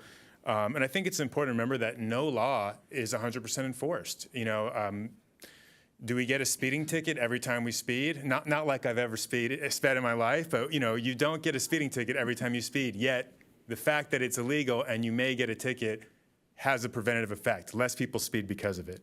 I want to mention a study conducted by UCSD students in 2019 when smoking was banned at city-managed beaches, including Moonlight, but still permissible at state beaches, including Cardiff.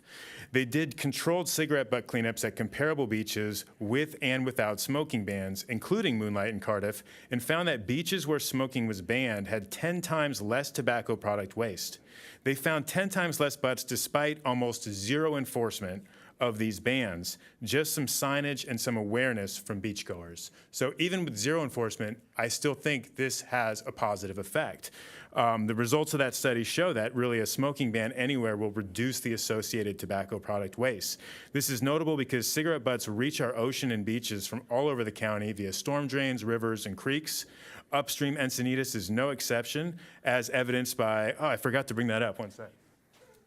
Thanks, 30 seconds.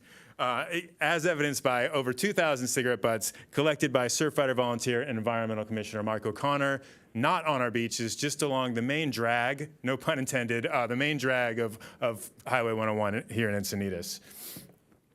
So tonight's smoking prohibition is a step in the right direction, and I hope you support it tonight. Encinitas residents and visitors deserve to enjoy public spaces not marred by tobacco product waste, especially our beaches and ocean. Lastly, I want to mention that ultimately Big Tobacco needs to be held accountable for the billions of cigarette butts they put on their cigarettes, and I would support a ban on the sale of cigarette butts. Thank you very much. Go ahead and sit down. We are in the middle of public comment. Did you have something? Yeah, usually you can ask a question of clarification from a public speaker, and that's all I wanted to do. Okay, proceed. So I didn't want him running away.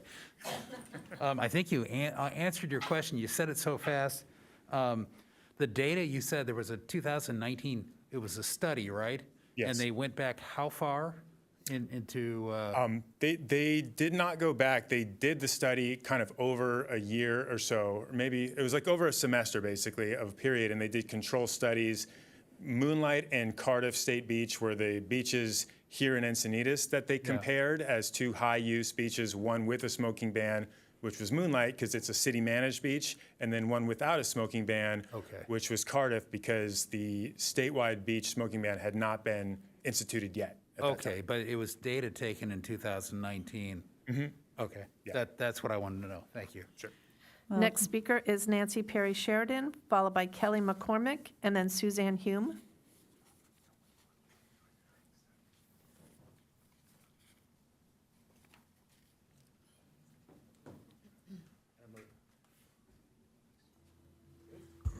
Thank you.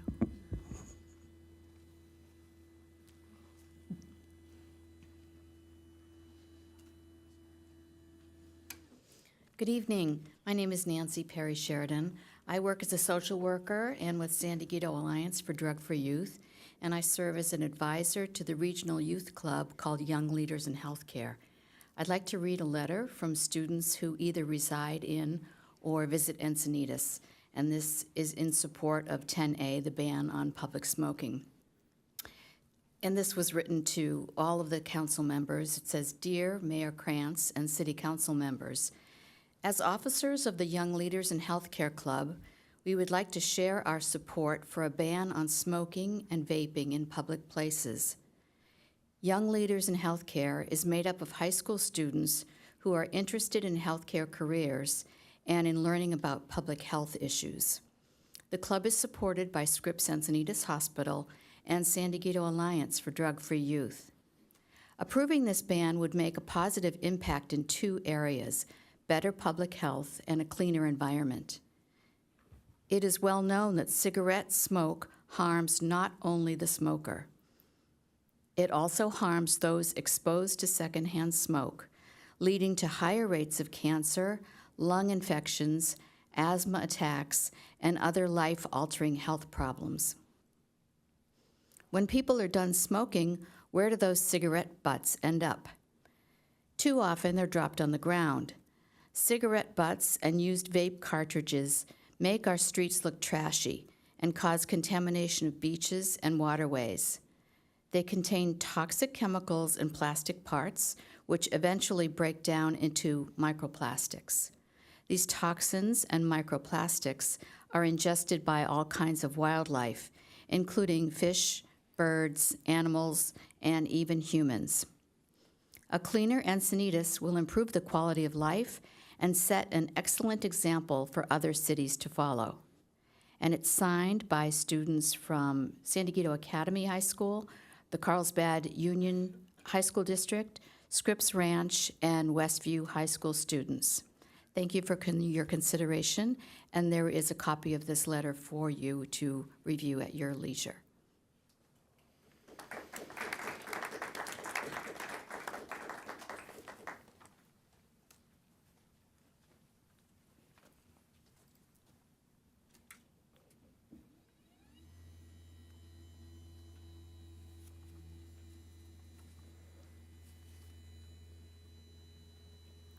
Following Kelly McCormick will be Suzanne Hume, John Boderoff, and then Naeem Miller. Hello, this is Kelly McCormick. I'm a public health educator with San Diego Alliance for Drug-Free Youth, and welcome to our new City Council members. Thank you to the Environmental Commission for bringing this issue to the forefront. I strongly support the proposed ordinance for smoke-free, vape-free outdoor public places. When California required bars and restaurants to go smoke-free, business owners worried they would lose customers. But this did not turn out to be the case. In fact, business overall increased because non-smokers felt more comfortable going out. This ordinance will further protect people from dangerous secondhand smoke exposure. It will make sidewalks, streets, parking lots, and other public areas look much cleaner and more inviting. And it will provide important environmental benefits. As you have heard, cigarette butts are a major source of litter in Encinitas. They contain toxic chemicals, heavy metals, and plastic filters that take nearly a decade to decompose, all while leaching toxic chemicals in the ground and into water sources. Cigarette butts can often be mistaken for food by marine life, becoming a toxic link in the food chain. Likewise, trash from e-cigarettes is hazardous. In fact, it's illegally classified as toxic waste. It's not even supposed to go into a regular trash bin, let alone end up on the ground as litter. This is a significant step that can benefit humans, wildlife, and the environment. It's a win-win. Thank you.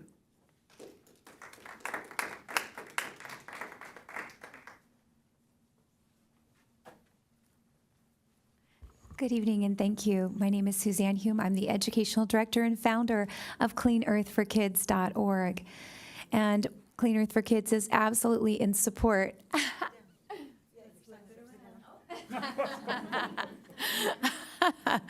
Of this public smoking ban. Amazing youth, right? Coming out, I mean, she's in front of me, so I'm going to take this opportunity. So thank you to Yesenia. You know, Yesenia works many, many hours, and she does such a great job volunteering and interning with CleanEarthForKids.org because she absolutely cares about the environment and our future. So excellent job, and excellent job to all. And thank you so much for being here. Also, as I'm on the roll, right, I'd like to publicly thank the Surfrider Foundation for outstanding leadership. I mean, amazing, right? Outstanding leadership in stewardship of our ocean, our coasts, and just, gosh, all the great and important work that they're doing to stop single-use plastics, to protect our coasts, our oceans.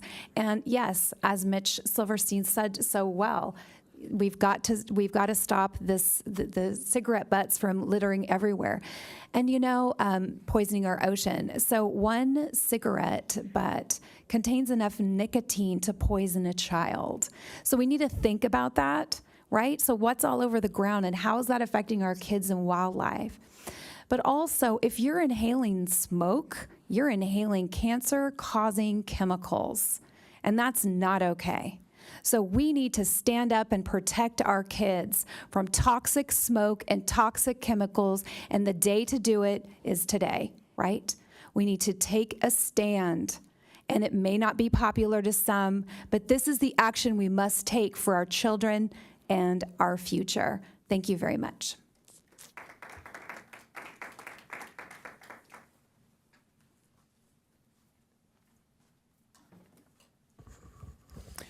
Good evening. My name is John Boderoff. As you can probably imagine, I am speaking in support of the smoking ban. I think one of the really important things to consider when we talk about these kind of things is that smoking is not a benign act, right? Not only is the smoker harming themselves, but they're harming everyone around them, not just through secondhand smoke, but third-hand smoke. Third-hand smoke is the chemical residue. Anything that smoke touches, be it your hands or your clothes or a piece of furniture, gets coated with the same toxic chemicals, carcinogens that are in secondhand smoke. So research shows even after a smoker washes their hands, those chemicals are back on the skin 40 to 60 minutes later. So if someone goes outside to smoke, when they come back in, they hug their kids, they're covering those kids in the same carcinogens and the same toxics as are in that cigarette. So it's really, really important that it's not just, hey, you know, this is an inconvenience. A smoker is harming everyone around them, even if they don't intend it. The fact is they are. And there is no health benefit to smoking. It is an addictive habit, is an addictive chemicals. It doesn't matter what you're smoking. It is designed by industry to be addictive. That's how they make money. So, you know, this is a health issue across the board. I would definitely ask that you don't allow smoking at all in hotels or motels. Don't allow smoking, period, even in designated areas near restaurants, because smoke will go much farther than 20 feet. Anybody, if you just walk down the street and someone's smoking, you can just smell it. If you walk by a parked car where someone is smoking inside, you can smell it. It's coming through, and if you can smell it, it's impacting your health. You are getting those toxins in you. I would also ask, you know, from a next step, look at banning smoking in multi-unit housing. That's been done in close to 80 cities and counties already in California, because smoke travels through walls. So, you know, again, just because someone's around the corner smoking, it's still going to get to you. And particularly for children who live in apartments and condos, if someone next door is smoking, they're going to get exposed to that and increases their chances of cancer and asthma and other conditions. Another thing to consider, and Mitch brought this up right at the end, consider the ban of sale of smoking products in the city. It's been done in Beverly Hills, it's been done in Manhattan Beach. In those cities, you cannot buy an e-cigarette, you cannot buy a pack of cigarettes.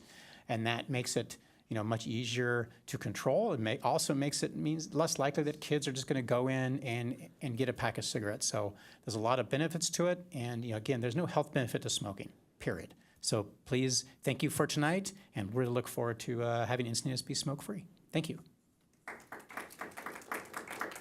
Next speaker is Naeem Miller, followed by Katie Papaniak, and then Noreen Lozano.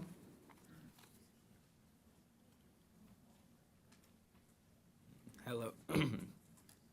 Hello again. It is very important that we pass a public smoking ban. Smoking has a bunch of negative health effects. Secondhand and third-hand smoke is toxic. There is no safe level of secondhand smoke. There is third-hand smoke, which is a chemical residue left on clothes and on smokers' skin. People with illnesses exposed to secondhand smoke and third-hand smoke can have their conditions worsen. So even if kids that have these toxins on them and go to a loved one who is ill, their conditions could get worse. Secondhand smoke left on clothes, furniture, and any surfaces exposed to smoke are back 40 to 60 minutes later, meaning washing them doesn't remove their risks. And these toxins can interfere with brain development. Please pass this public smoking ban so that we can all be safe and live a life without health problems that can be avoided. Thank you.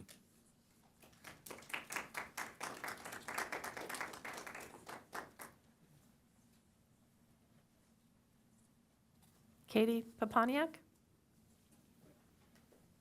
Katie will be followed by Noreen Lozano and then Yesenia Hernandez. Good evening. I'm Katie Papaniak. I wish that Kelly were here because I have a really short speech. She'd be happy. I want to thank the staff, particularly Crystal, for having the energy that you put into this ordinance. I think it's a big task of staff to care about the city in a way that seasoned residents like myself do. I also think that obviously Surfrider and the Encinitas Environmental Commission should be thanked as well. I don't like cigarette smoke, and it took years to get smoke out of restaurants, planes, and my workplace.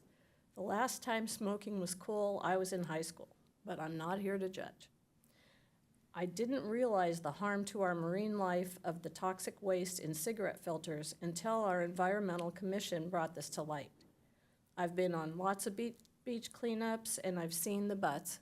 Today, I even saw some on one of the trails I was walking on near one of the storm drains. I don't know if you knew it, but I was shocked that these filters don't reduce the hazard of lung cancer in smokers anyway, so the filter really has no purpose. I should know this because my only sister died of tobacco-related disease. We moved to Encinitas because of the ocean and the values of others to enjoy our beautiful area and keep it that way. The community has changed over these 40 years I've lived here and attracts some folks that don't have the same values as me. And my wish is that this council and the community will continue to protect public health and the environment by passing this ordinance. As one of the letters in the packet said, and you got great letters of support from the community, the earth is not an ashtray. Thank you.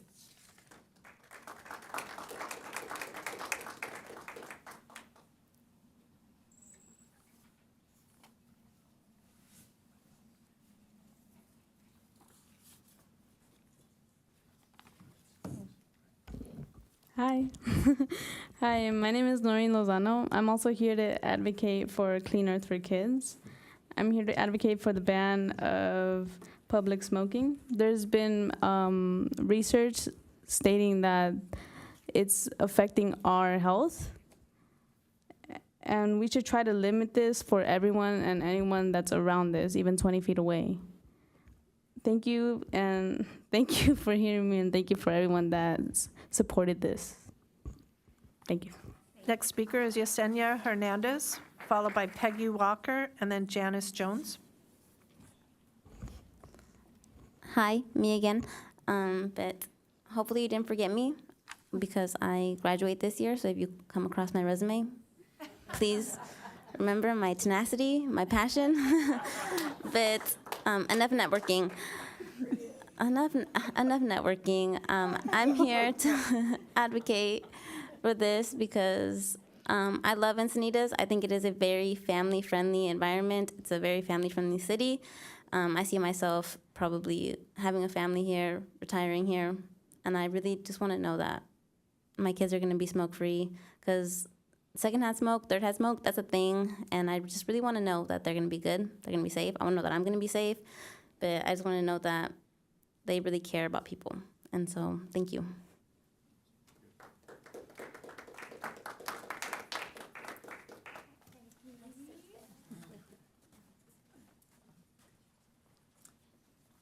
Good evening, Council. My name is Peggy Walker. I've worked for many, many, many years writing grants for and developing programs in tobacco use prevention education for children throughout the county.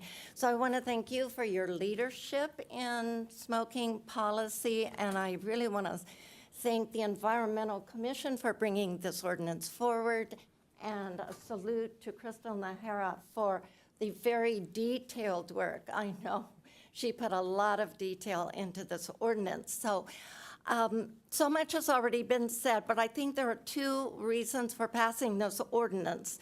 The first one, somebody mentioned smoker rights. Well, non-smokers have rights too, and the most essential right is the right to clean air.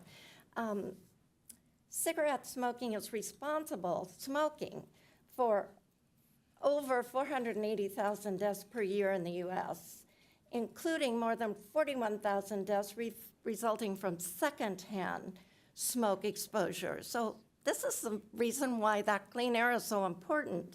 Another important reason for passing this ordinance is toxic waste and pollution. I want to revisit the marine environment issue again.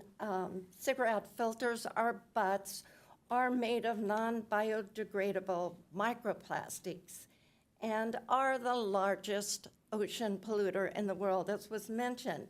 The fish and marine life that nibble on these cigarette butts, and this is important, pass them up the food chain to us.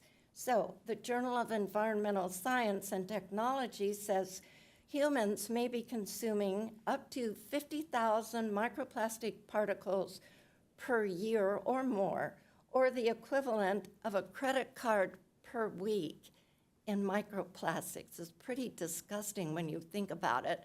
But we get this plastic per week from food, marine life, water bottles, other sources of plastic. So not only is our marine life consuming it, it's a very serious, hazardous waste product. The microplastic butts and the waste product from vaping and e-cigarette products. So for all those reasons, I urge you to pass this ordinance. It would be good for all of us in Encinitas, excuse me, and especially for my grandchildren who work at those beach cleanup projects all the time. Thank you.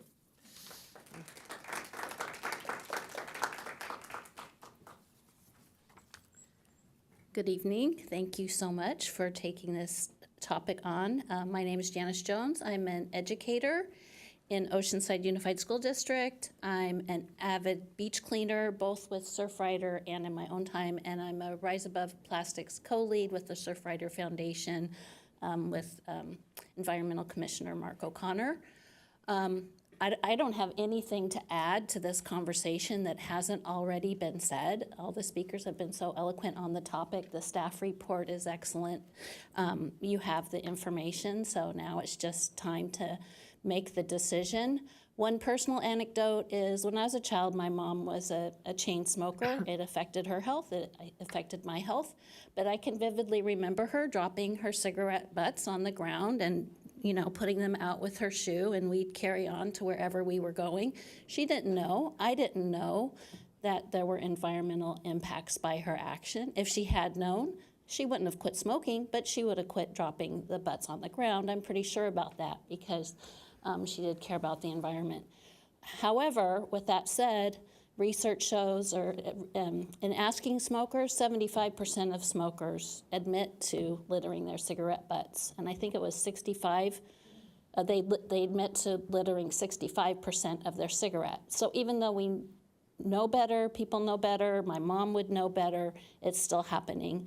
So then we need to take the action that you're doing tonight to help mitigate the plastic pollution problem and the health impacts as well. So thank you so much. And then Jeremy Cron.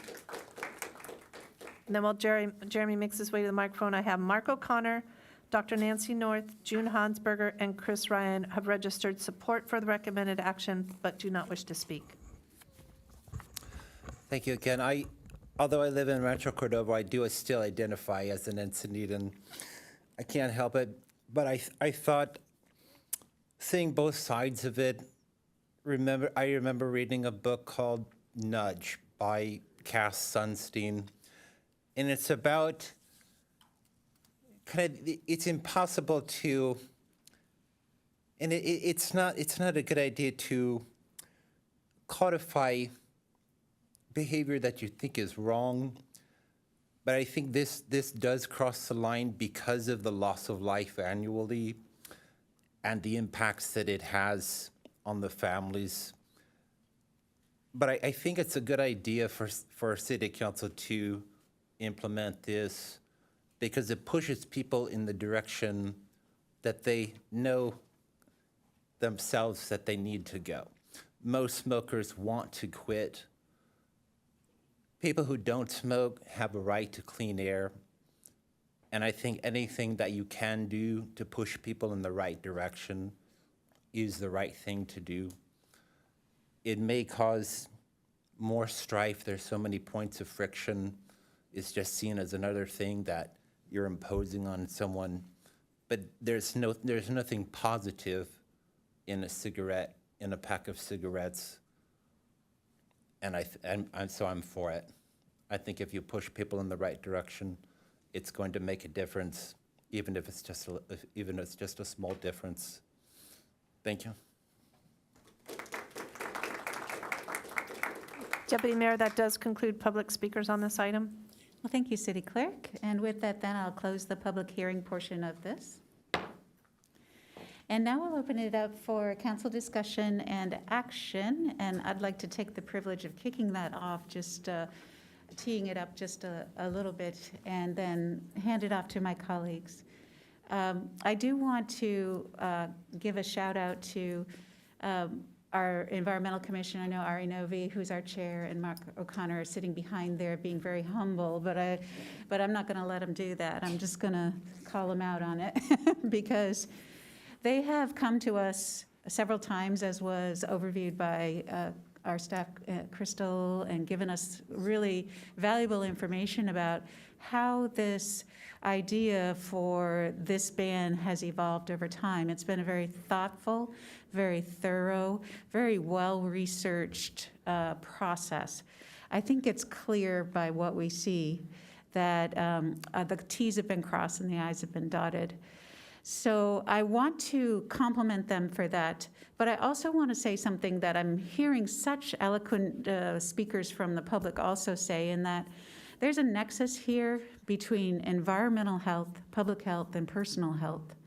And when you can improve all three with one action, I think you've just got something very special. I look at our environment in that way, where it's like the rising tide of environmental protection, environmental health raises all boats. And this is a good example of something that elevates us as far as our health of our community. So I wanted to summarize what I was hearing our public say by just expressing it through my filter, perhaps as a landscape architect who cares about our community health and our environment so dearly as I do. So I'd like to then call on our council member, Ehlers. So I broke this down into two different parts of the problem. There is both the, should we and can we ban? And number two, if we ban, can we enforce? And so I'm going to split my comments in both places. First, I go back and I looked at history, and I've been coming to city councils for way too long. And I go back a little history. 2004, the council first considered a ban in the beach areas and turned it down 3-2. We lost that. In 2007, we finally got a majority, and we passed the ban in the beaches and the trails and the other places. And finally, in 2008, we adopted the ordinance that we have today. And I'm an avid non-smoker. My mom smoked. I grew up with smoke. It's the best way to produce non-smokers, to have somebody drive in a dry car, windows closed up, and just have to smell the smoke. So I've never had a cigarette. I will never have a cigarette. And but that said, I still understand the argument about rights. And but the question is, does the smoker also impinge on other people's rights? And I'm there. I'm to the point where the emitted smoke gets to other people and is enough of an impact. I'd like to talk a little bit about the data and will this make a difference? Because I think the number one problem here, in addition to the health problem, I think even bigger, is the fact of the litter. And I remember being at Moonlight Beach back in the early 2000s, maybe heck, back in the 80s, and finding cigarette butts constantly and getting annoyed by people smoking 50, 100 feet ahead of me, and the laminar flow would bring that smoke right in my face, and I hated it. And when I talked to my wife tonight about the issue, she immediately said, oh, I remember when we passed the ban, how many fewer butts we saw at the beach. And that was her first observation, not their second. I thought the surf riders' data supports that. I thought that, I think Mark O'Connor had a comment on page 41 of the staff report that he talked to Manhattan Beach. And they went through a very similar type of law, right? And they've done it, and it's been in place. And his comment relating to what the Park and Recs director, the Park and Recs director from Manhattan Beach said it was night and day, or it was a huge change. So, Mark, thank you for reaching out, getting that feedback. But what I'm seeing is consistent feedback that this will go a long way towards further improving the litter problem, which is the number one problem, litter problem on our beaches. So let's fix it. So I think we can do it, we should do it. Now, let's talk about enforcement, because that's my concern. I am adamantly opposed to passing laws that are not enforced. The concept of our gas ban, our gas blower ban is a good one, but even the council sitting up here last year said we don't enforce it, and that's true. So if we can't enforce this law, then I would not want to support it at this time. So I asked the question to staff last night, late last night, and they got the answer that quickly. It was great. You know, has our current ban been enforced? And it has, and it's clearly made a difference. So I believe the answers I got back is that this would be a sheriff-enforced ordinance. The lifeguards have the option to write the same citations, and they do give warnings. You heard it 260 or something like that in the last year. And so that's great.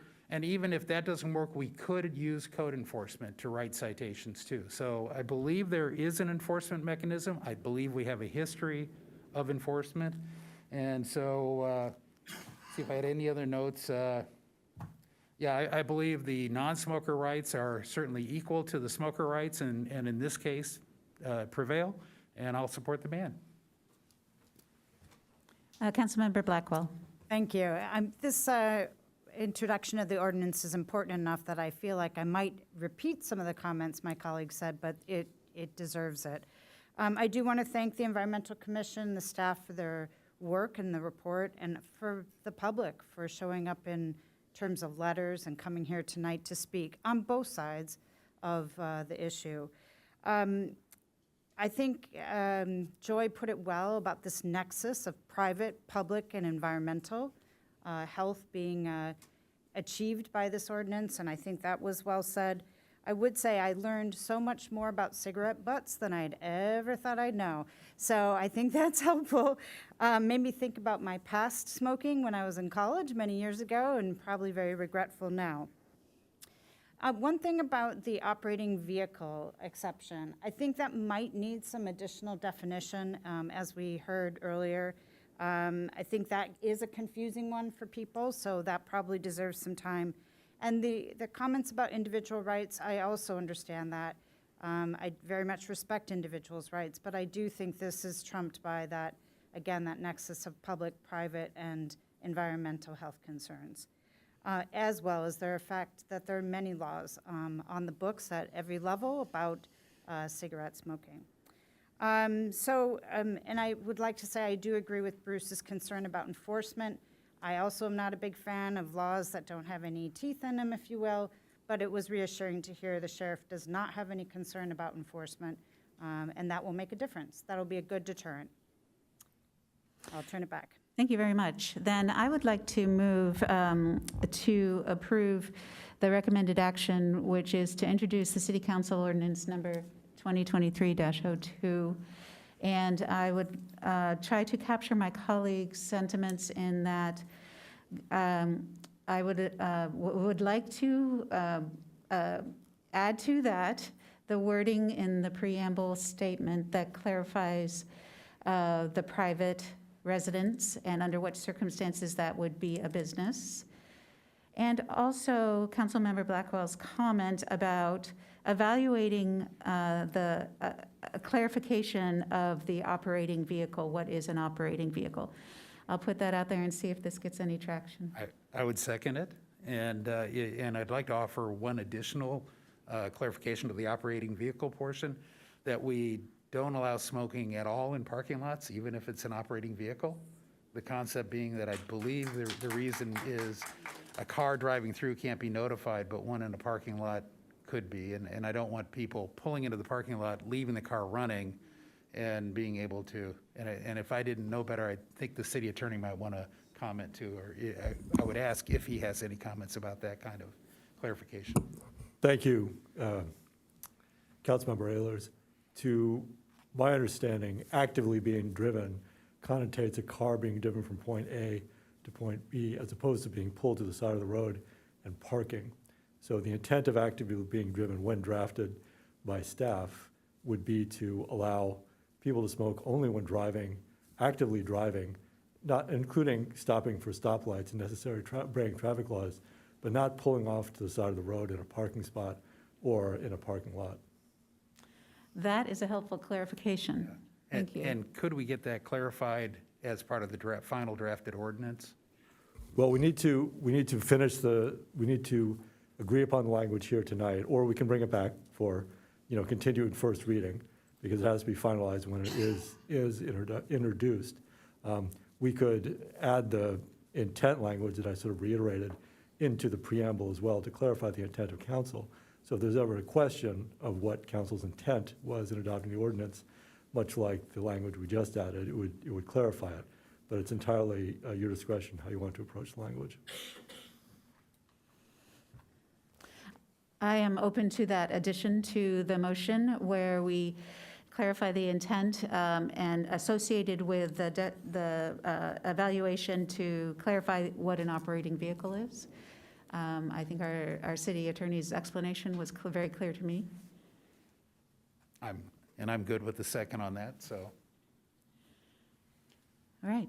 Any other comments? We'll call for the vote.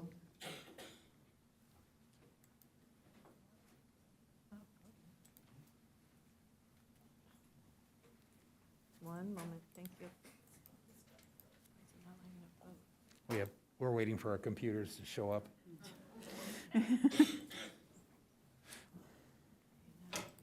Now let's try it. There we go.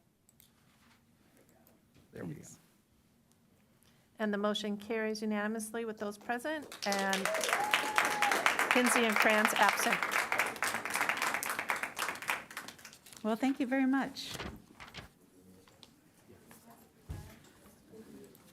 As a reminder, item 10B will be continued to our next city council meeting.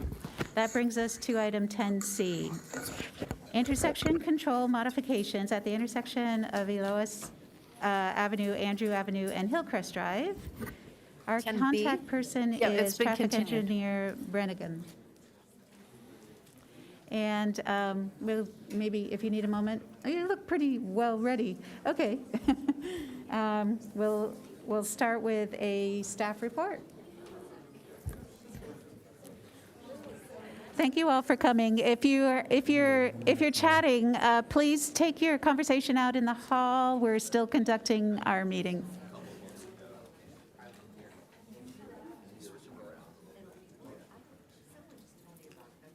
Feel free All right. to. Good evening, Madam Deputy Mayor, council members, members of the public.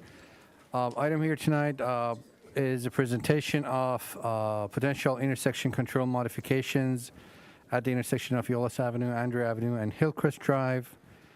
A vicinity map aerial view of the intersection, northern Encinitas, just south of La Costa, where Elois Avenue intersects with Andrew Avenue and Hillcrest Drive at a Y-shaped intersection. A little bit of history and background on this, kind of a long history. This has been in the works for about 2-3 years now. Early 2020, Traffic Division received requests from multiple residents with regards to safety concerns at this intersection, unclarity of right-of-way when vehicles arrive at this intersection, who has the right-of-way, the fact that at that point there was no intersection control, no signage. Staff evaluated the intersection. At that point, always stop control was warranted based on the information available and the surveys conducted. In May of 2020, Mobility and Traffic Safety Commission supported the always stop control.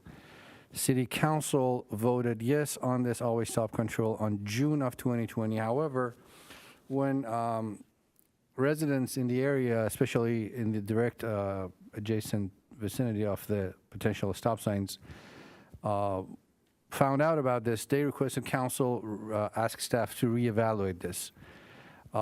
Council further, after that situation, on August of 2020, directed staff to reevaluate and find other potential solutions and put that always stop control that was already approved at that point on hold.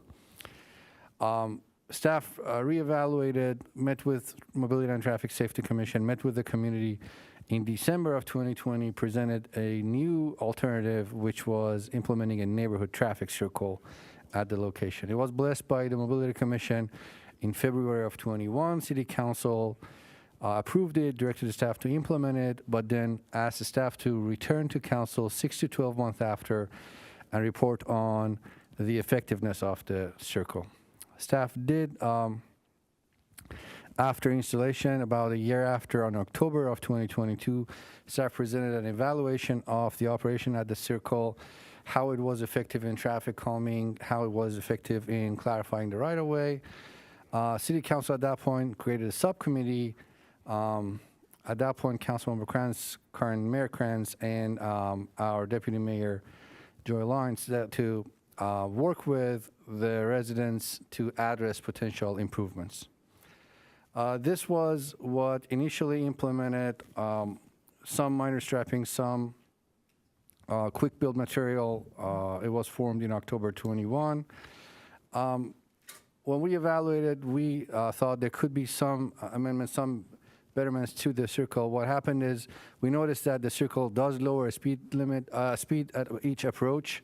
At all the three approaches, when we evaluated the speed of vehicle approaching the circle and exiting, we noticed that they are slowing down.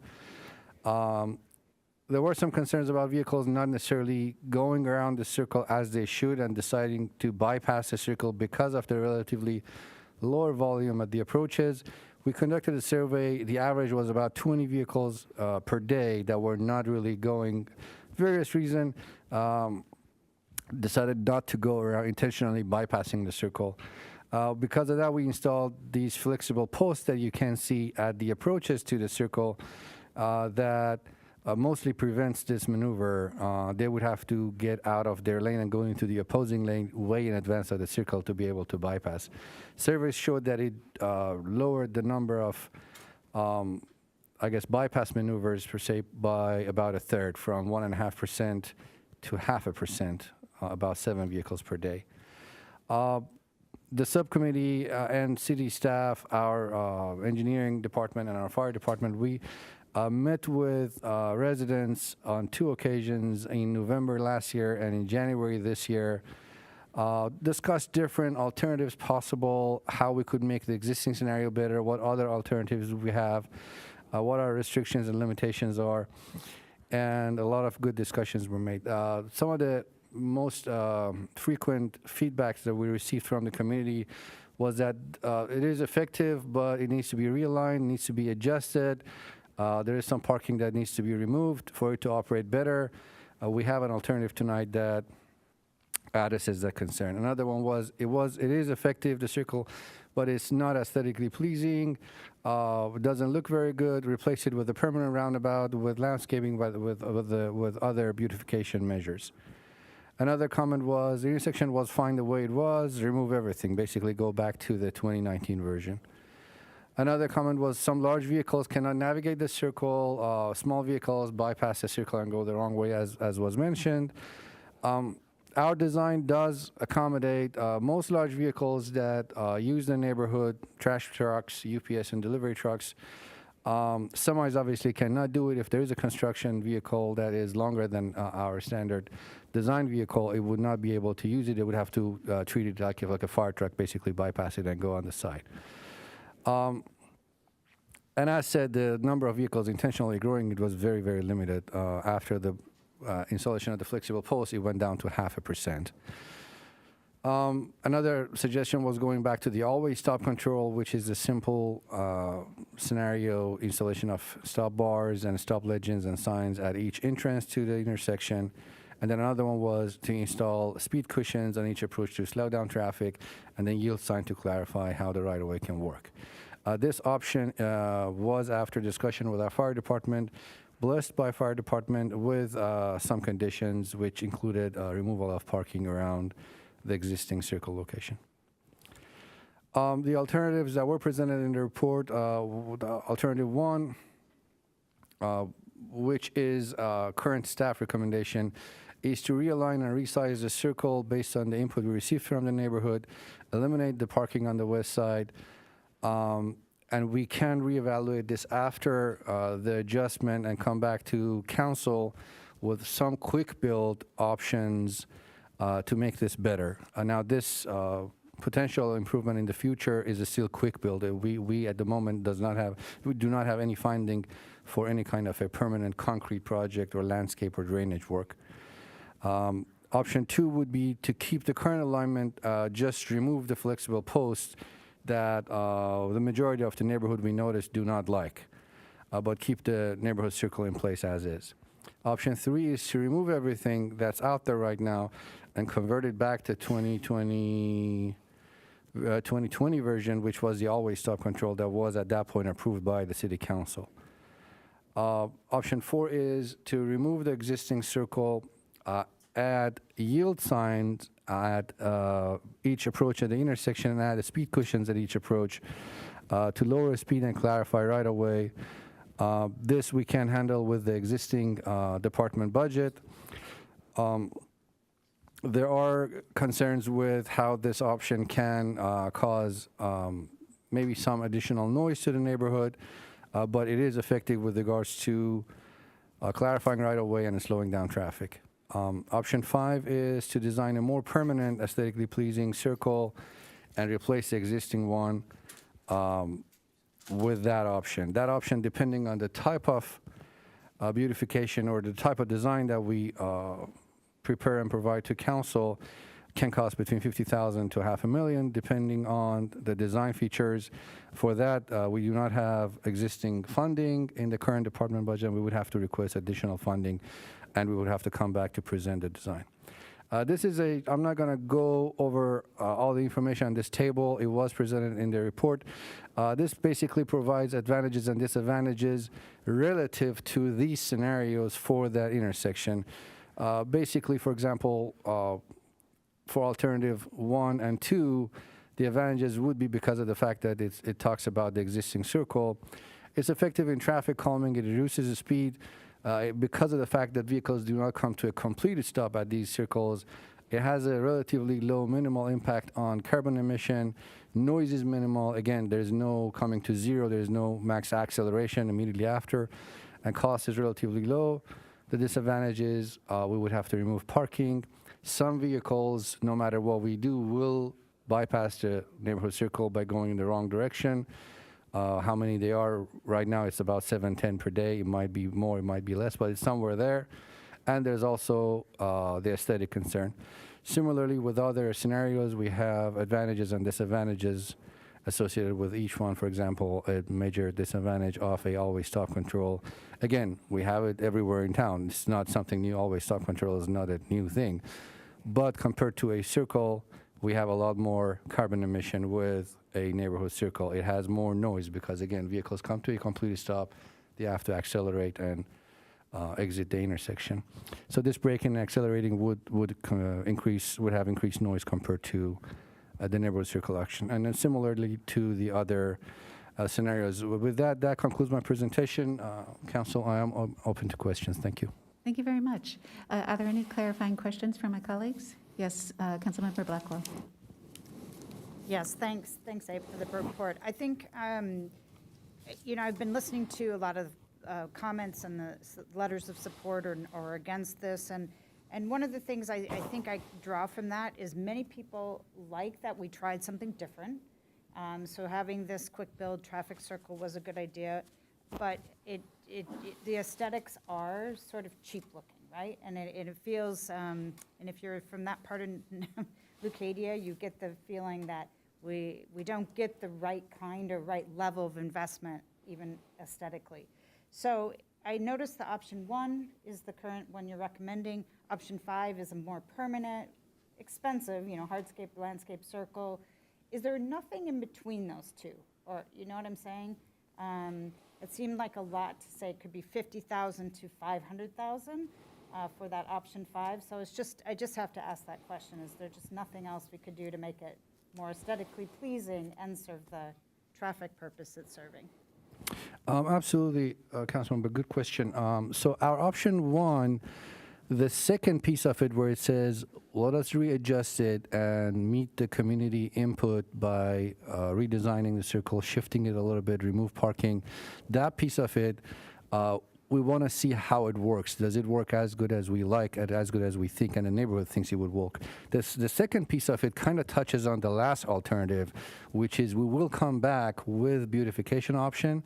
Now, when it comes to building something quick build, we know we don't want to do a full-on roundabout with, building all the concrete. We'll do all drainage and bring irrigation and all the other stuff, lighting, electrical, everything that would entail. We know we want to build a quick build project to make something happen. That 50,000 to 500,000, they're all different versions of quick build. I guess when we get to the upper limit, more concrete gets involved and more drainage work would be involved and more, I guess, planting and, irrigation, other stuff kicks in. But what that option A provides us, if the circle redesign works good and efficiently, we can come back and bring maybe a few options within our quick build idea that can satisfy that goal of having something a little better than what's out there. At this moment, we don't have what it is, but we certainly can have something that is a lot better than what it is out there within that range. Thank you. All right, thank you. City Clerk, do we have any speakers on this item? Yes, we do. First speaker is Scott Campbell with a time donation from Jeremy Cron, who is present, followed by John Dixon and then June Hansberger. I like that new picture. Okay, so we're going to hear passion on both sides of this. And I'm probably going to get blown out. So let's talk about some of the other points that nobody's going to talk about here. I did a survey. I counted. This is the 13th time that this quick build project has been before the council and the Mobility Traffic Safety Committee. Their name changes all the time. I feel bad for the staff. I have work items in what I do, and I can't stand it when I can't get rid of them, and they won't go away. This project's been going on for 2 years now, and it won't go away. This is way beyond quick build. I think we should abolish the term quick build. I mean, this was a poster child last year for one of our mobility projects reports, and we can't get it done. It's the fourth iteration. We had a stop sign, didn't like it. We got the traffic circle. We had more cones. Now we're going to make it change it. This is the opposite of a quick build. In 2018, the city went for the active transportation plan. And there's some highlights in there, and they had a list of things that they really want to go for, and I support most of these things. It looked like on this thing there was an incident reported somewhere in that vicinity, but I got to ask, how many complaints were for this project? What's the bar? 1 complaint, 2 complaints, 10, 20? How many complaints does it get action? Because we have other projects, and complaints get no action. I mean, I want to know how many complaints were actually made on this, and what exactly was the nature of these complaints. The initial reports talk about sightlines. They don't talk about speed and barely safety. They talk about sightlines. The sightlines has been fixed. We'll get down to that. But what's the real reason for this? The city had to make a report, and now it's all about liability exposure. That's what this is really all about. We can talk about safety and speed and all that. It's about liability exposure. Quick build, designed to standards, fail, maintained, go up there. This is the dirtiest thing in town. Fiscally responsible. We're talking about spending more money. That same 2018 report talked about pedestrian level of comfort. This chart is really hard to read in the original PDF. I tried to zoom it in, but it was worse than this. The entire area is rated good for pedestrians. And there are existing decomposed granite sidewalks there in the area. Right now, there are sidewalks, and they've been there before this started.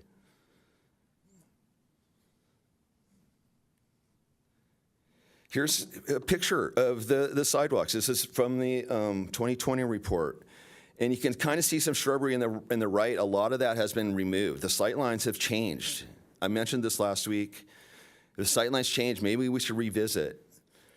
Now, that house right in front, they get hammered. Every car that goes around that roundabout, they get sprayed by the headlights. They never happened before. They've lived there for decades, And now all of a sudden, a couple complaints come in and they get sprayed by headlights, their house. That's a degradation of our life. That's as bad, if not worse, than any of the smoke or train noise or diesel dust or anything. The gentleman there, Frank, he's willing to give up some of the property, and maybe that could be the thing. And we've talked about Maggie's Horse Trail. Maybe it can be repurposed. I don't know. I don't know the legalities on all that. The 2018 did a study for 4 years. There's no collisions at that intersection, 0.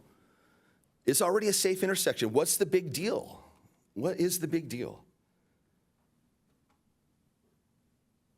Clicker's a little slow. Okay, so here's from the most recent Mobility Traffic Safety Commission meetings showing collisions and citations. Again, nothing in the area. But what is of interest is there is kind of a little hotspots in Via Molina, which was talked about last week and got taken off the agenda tonight. Just a note of interest there. But again, nothing in the area, again, to warrant all this attention and time. Here's some alternatives. They weren't discussed. The yield, the one-way yield. This is the one I would go for. If we have to do anything, I would go for the one on the left. Now, the picture on the right is from our My Map Encinitas. It's amazing. You can't make this up. How did they get a car at that exact moment in the intersection? Now, other people would probably argue this shows exactly the problem. What it doesn't show is the approach that car took, and I would bet money that car came in really slow.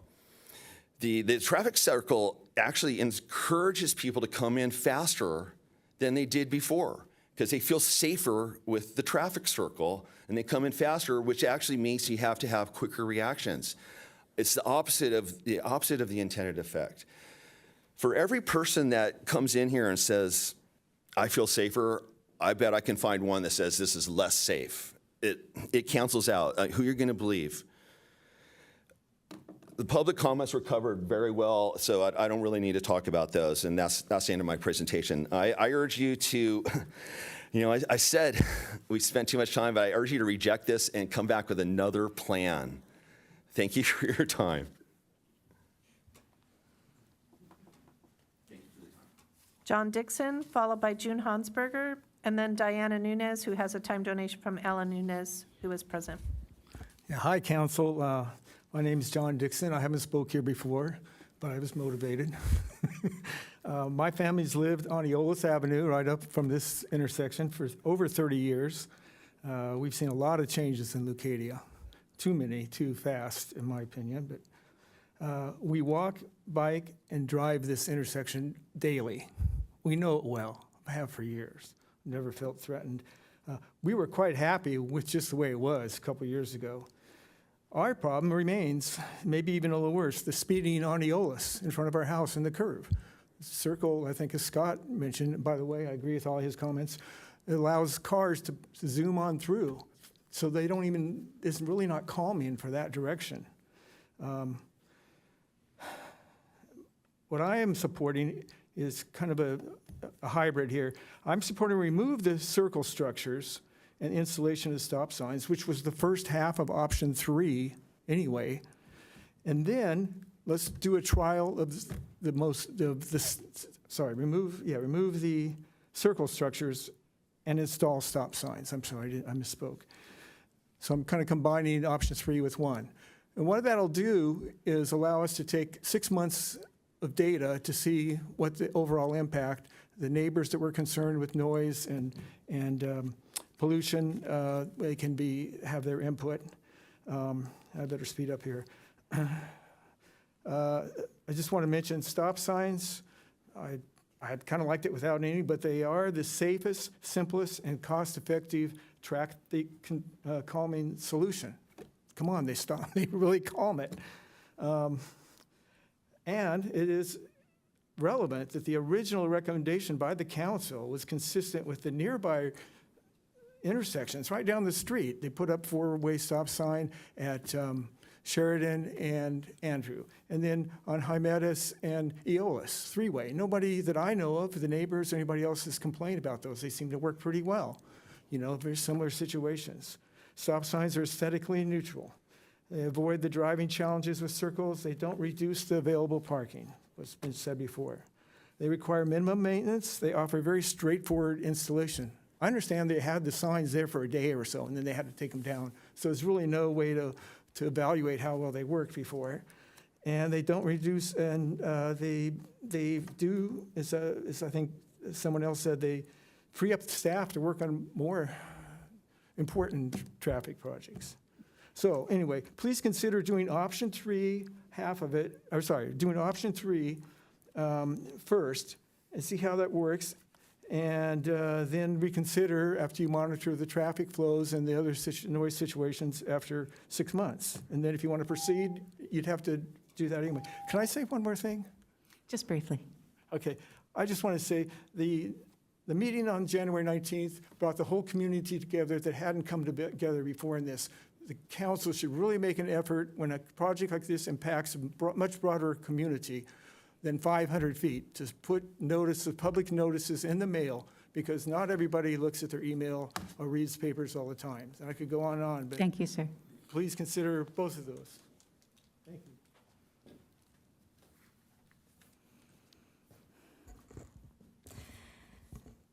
Good evening, council members. It's a reduced crowd here tonight, I think. I appreciate you being here, and I appreciate staff looking into this, as Scott said many times. A quick history, because I think it's gotten lost, and without Tony here tonight. This intersection was put on a staff evaluation list because neighbors were concerned that the intersection was unsafe. And staff can correct me if I'm wrong, but they evaluated the intersection, and the sight lines are not for walking, they are for driving. When you are coming out of this intersection, the sight lines are not safe to make left or left-hand turns through this intersection. A stop sign was approved by council. It was going to be put in, however, it was never installed. Neighbors wrote letters of complaint, and Tony had an impromptu meeting with his then with the neighbors there, and they came up with the idea of a quick build project. So the neighbors did not want the stop sign. They asked for a quick build project of a traffic circle. So the traffic circle went in, and it's been in for now over a year. Staff has done multiple studies, and it has showed that it has slowed traffic speeds at this intersection substantially. It has made it a safer intersection for cars and walking, and I prefer this design. I think a lot of neighbors do prefer this design. It is slowing traffic. Now, slowing traffic down the rest of Eolas, that's another matter. Obviously, maybe speed cushions can also be added down to that section, but that is not what this traffic circle is for. This traffic circle was to make this intersection safe with the sight lines that we had there. And again, the stop sign wasn't installed because all of the neighbors in that area asked for it not to be installed. They did not want a stop sign. So that is why this quick build project was put together. I will say I am a big fan of quick build projects. I appreciate you guys making them happen. I think it has shown that it is working. I would defer to Abe's recommendation of trying to shift it over to improve traffic flow through there. And then I hope that we can then, phase 2, go back and make it more beautiful. Like when you were out with us, you had a lot of great ideas. I've also found some which I've sent to council as well. However, I think we need to just move forward with this. A lot of time has been put into it, and the data shows that this traffic circle is working. And thank you. Thanks to staff too. And again, they're the experts, and this is what they've designed. So thank you. Next speaker is Diana Nunes, followed by Chris Ryan. Diana Nunes, Lucadia. First, I'd like to thank the staff and the council for participating really actively in this solution over what seemingly seems a long period of time. Unfortunately, I'd have to disagree with Mr. Campbell regarding a couple people complaining. I attended initial meetings on the street. There were groups of neighbors insisting that the traffic in this area had to slow down and that the intersection was dangerous. There was a lot of brainstorming that was going on at the time, and our traffic engineer came up, I believe, with one of the best solutions, and that's a traffic circle. So I'm here to ask that you support what the traffic engineers have come up with. It is effective in reducing speed and improving this line of sight. The other options have shortcomings. Stop signs are notorious for being neglected. And if you look at any traffic data nowadays, cities are actually moving away from stop signs and, if possible, going towards traffic circles or roundabouts. There's a lack of pollution, and there's a higher compliance level because that's really the only option when you're in a traffic circle. The yield sign solution in this particular situation is would be incredibly confusing for anybody in there, in the intersection. You would actually have to pull through almost to the middle of the intersection in order to get visibility. It's unsafe.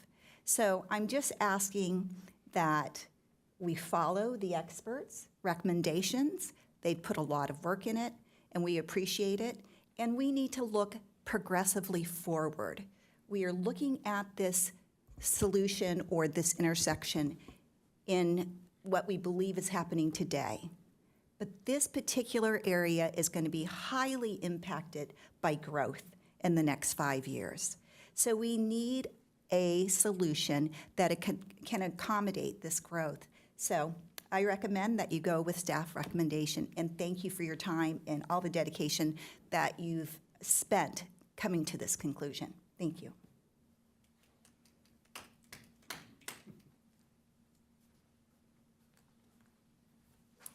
Good evening, council members. I'm here actually to support option number 4, which is the speed cushions and taking out the traffic circle, putting in the speed cushions and putting in signage that indicates that cross traffic does not stop. I do not think that a traffic circle is necessary in this area. I have lived in the neighborhood for almost 25 years, and I would agree with the gentleman who recommended that when information goes out to a community, that it goes out further than 500 feet, because I live on Aeolus Avenue.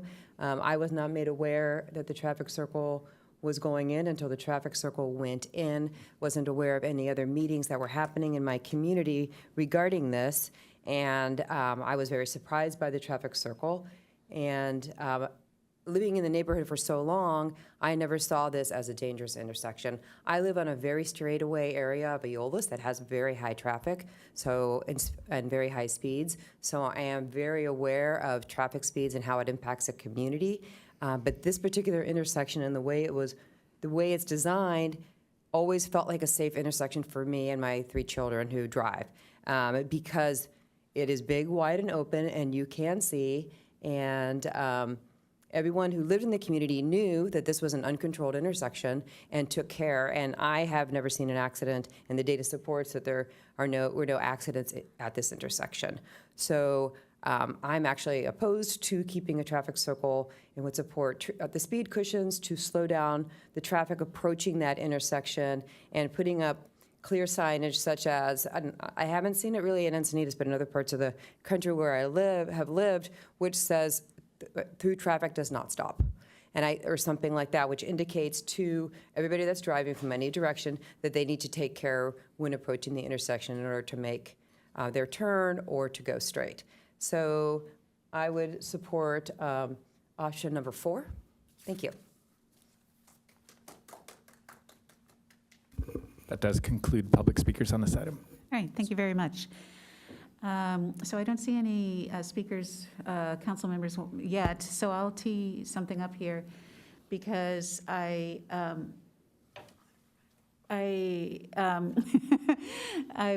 joined Mayor Kranz out in the for the face-to-face public meetings as the subcommittee, ad hoc subcommittee. And I do understand that history that one of our speakers did talk about. This has evolved through a lot of thought process to get to this point. I'd like to keep it evolving forward. I know that there are almost as many great ideas as there are people. And I think really it's our job to help our city and our staff in this neighborhood move forward with a good next step. One thing I want to share with everyone is when I was out meeting with the community at the site 2 times, I did learn some things I didn't expect. One is how important the existing parking right next to one of the houses was confusing and blocking line of sight and making that traffic circle less effective. I don't know that I would have known that by looking at it in plan view, but when you're out there and you see how this intersection operates, you can see how that existing parking that's right in front of the house that we saw in the picture that Scott brought up, what is an impediment to the operation of the intersection if you have a traffic circle. So it makes a lot of sense to me, and I know the homeowner was in support of removing that parking to help this intersection operate more effectively. 2 other things that people said too was noise is an issue because it's a very quiet neighborhood, and they felt that both the stop sign where you stop and then you start and there's engine noise and acceleration noise was a noise issue, but they also were saying that the speed bumps, I'm calling them speed bumps, the cushions, sorry, also had a lot of tire noise when a car goes over. And I guess when you say that, you go, oh yeah, it does. It just makes that noise, ba-boom, ba-boom. So with the neighbors nearby really caring highly about noise, that was not perceived as a positive in their lens. So even though logically I might say, well, traffic cushions seem to work some places, I'm not sure that's the right next step here for this intersection. So I will just state those comments, and I see that Councilmember Ehlers is ready to speak. So this is not a textbook typical intersection. The geometries are a bit unique. It's quite large. I mean, when you stop at what you would perceive as the entry in one corner, you're a long way from the other 2. And so I actually, in this case, really appreciate the quick build approach. Scott, you're a software engineer. You know agile development. That's what this is. So. Yeah, well, but sometimes a quick test is better than a permanent mistake. And so, and let's talk about stop signs. I am probably, I don't know, I used to be known as the king of stop signs for Rancho Santa Fe Road. I probably am personally responsible for several of them. And so I get to see at night the stop signs along Rancho Santa Fe where people come flying down, and I live on Olive Crest, and I watch them go full speed right on through. 2 stop signs, the 13th and Olive Crest. So stop signs are not perfect either. There is no perfect solution that will stop everybody from 100% going around.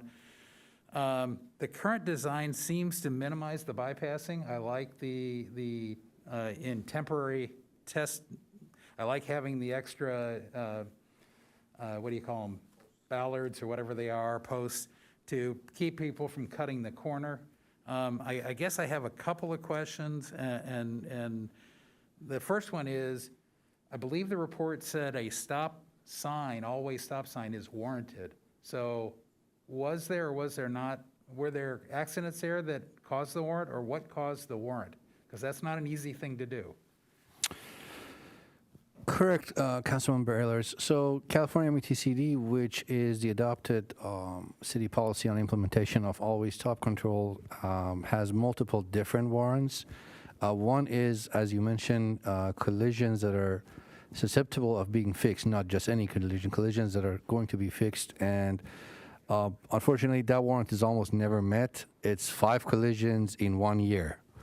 And the reason being, with our collision system being recorded only by Sheriff's Office and not through insurance companies, mostly in lower speed residential local areas where nature of the collisions are usually fender benders, very, very less frequently gets to a injury level or total salvage level where sheriff gets involved.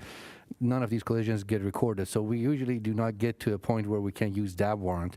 The warrant that in this case, if I remember correctly, was used and was justified was the warrant that says if at any intersection, one leg of the intersection cannot make a safe turn if the other two come to a stop, was the warrant that was justified. Our side distance evaluation, turning movement evaluation showed that, especially for Hillcrest and Andrew, Eolas is fine because it has a good visibility, but the other two, for their left turns, and of course, maybe even left turn off of northbound Eolas onto Hillcrest, if the other two legs don't stop and they continue moving, it's not an easy turning maneuver. So that was the warrant that justified that always stop control. And it is correct that there was no collision history.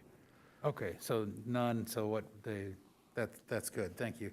So now the next thing is, what are we being asked to do tonight? And we've got kind of a unique situation because there are only 3 of us up here. And, normally we'd have 4 or 5. And in order for us to take an action, all 3 will have to vote on this and vote affirmatively, correct? So if any of us don't vote or vote no, then we don't do anything. So my question is, if we do no action tonight, because we can't get a positive unanimous vote, we just continue the test? I would defer to our city attorney, our city clerk. I'm not sure what the process is. Thank you, Commissioner Ehlers. Can you restate the question, please? Yeah, it's just, we only have 3 city council. I want to say commissioners all the time. I'm sorry, that's my history. Well, force of habit. Yeah, force of habit. 3 council members up here, and so any action has to be unanimous tonight. Or Not no action. necessarily, not with being wonk on the Brown Act. Certain actions require a majority vote of the entire membership. For example, adoption of an ordinance or payment of money requires a majority vote of the entire membership. So because there are only 3, that would require a vote of the 3 existing council members on the dais. Other actions just require a majority of the Okay, good. quorum. I'm glad I asked then. So, okay. And the action that's being recommended tonight is basically a recommendation to do a slight modification and test for another 3 to 6 months and then be back here. Correct. So one advantage of that is, as you heard, we have a lot of different alternatives. This meeting, the main purpose is to clarify what is the ultimate solution. So we are hoping with the council direction, we find out, okay, are we doing stop sign? Are we doing speed cushion? Are we doing circle? The second phase would be with a quick build approach, not the roundabout is out of the picture. It's not funded. We don't have the money for it. It's a whole different story. With this current quick build mindset, we will come back, if effective, if the adjusted circle is effective, we'll come back in 3 to 6 months, not with any other scenario. We don't go back to always stop control. We don't go back to speed cushion.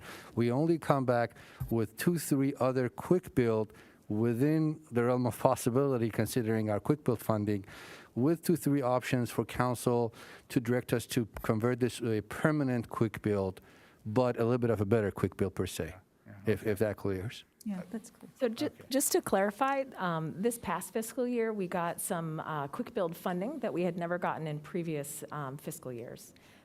So we don't have a regular quick build pot of money. We have a $300,000 pot of money that is used citywide for all of our general mobility improvements. So this would have to compete against all the other improvements unless a specific funding was allocated during the budget process. And as you know, we have a large list of unfunded priorities. Thank you for the clarification. Councilmember Blackwell. Well, I guess I have a follow-up question to what Jill just said. So if you find it to be effective, pursuing the option you're recommending, and then there's no funding, it will just stay the way it is today, right? We likely wouldn't keep it exactly the way it is. What I'm getting at is we would propose some options to City Council when we bring it back. Here's something we could do for $2,000. Here's something we could do for $5,000. But if you were looking for, or the community will or the City Council will was to do something really substantial, that would require some allocation of funding. Okay, that's helpful clarification. And then one other clarification, if the 3 to 6 months does not show it to be effective, then we come back to look at the option list again, all the options. Is that right? The fact that the existing circle in its current geometry, we have proven effectiveness from it by our surveys, and this new modified version, it's very tough to assume it would make it worse because it's shifting the center of the circle by 2 feet in one direction and another 1.5 foot in another direction. The diameter is changing by 1 foot, and we're removing parking. So I don't really see, it's not such a drastic change that I would assume we would be back to the drawing board with the always stop and the speed cushions. I don't think that would happen. Never say never, but like Never to say never. 90% plus, I feel like it would still be effective. Okay, and I guess my final comment then is, I do agree that just, we need to keep moving this forward. I'm not sure we'd find the perfect solution. I drive and walk there a lot, so I know that intersection very well, prior to Circle and now with Circle. So I'm glad we did a quick build and we're monitoring it, and I would support moving forward. And Councilmember Blackwell, was that a motion? It is a or- motion, thank you. And Councilmember Ehlers. I have a question, so I'm not going to second the motion yet. But do we have to go through the second process first, or, okay, good. Stop signs, exploring stop signs. As I pointed out earlier, the dimensions, this is a very spread out. If you just put stop signs down, my thought is they'd be very far apart and would be awkward for drivers. Yeah, are there changes such as like the yield sign proposal? If you switch the yield sign to stop signs, that seems to bring the, shoot, what's the name? It's not Eola, it's the other Hillcrest. That seems to bring Hillcrest, yeah, if you could bring that up. Next. No, I think the one that you mentioned was in, maybe I can open. Yeah, it's in the plan view. It's got a satellite view of the intersection, and there's a large crosshatch area, and Hillcrest, as it comes from the west, it makes it much more like a standard intersection.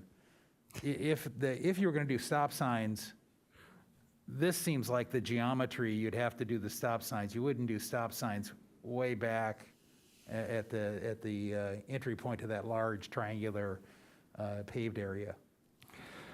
Councilmember Ehlers, with the stop sign, it would be a little simpler than this because of the fact that it would be always stop. We won't do a one-way stop.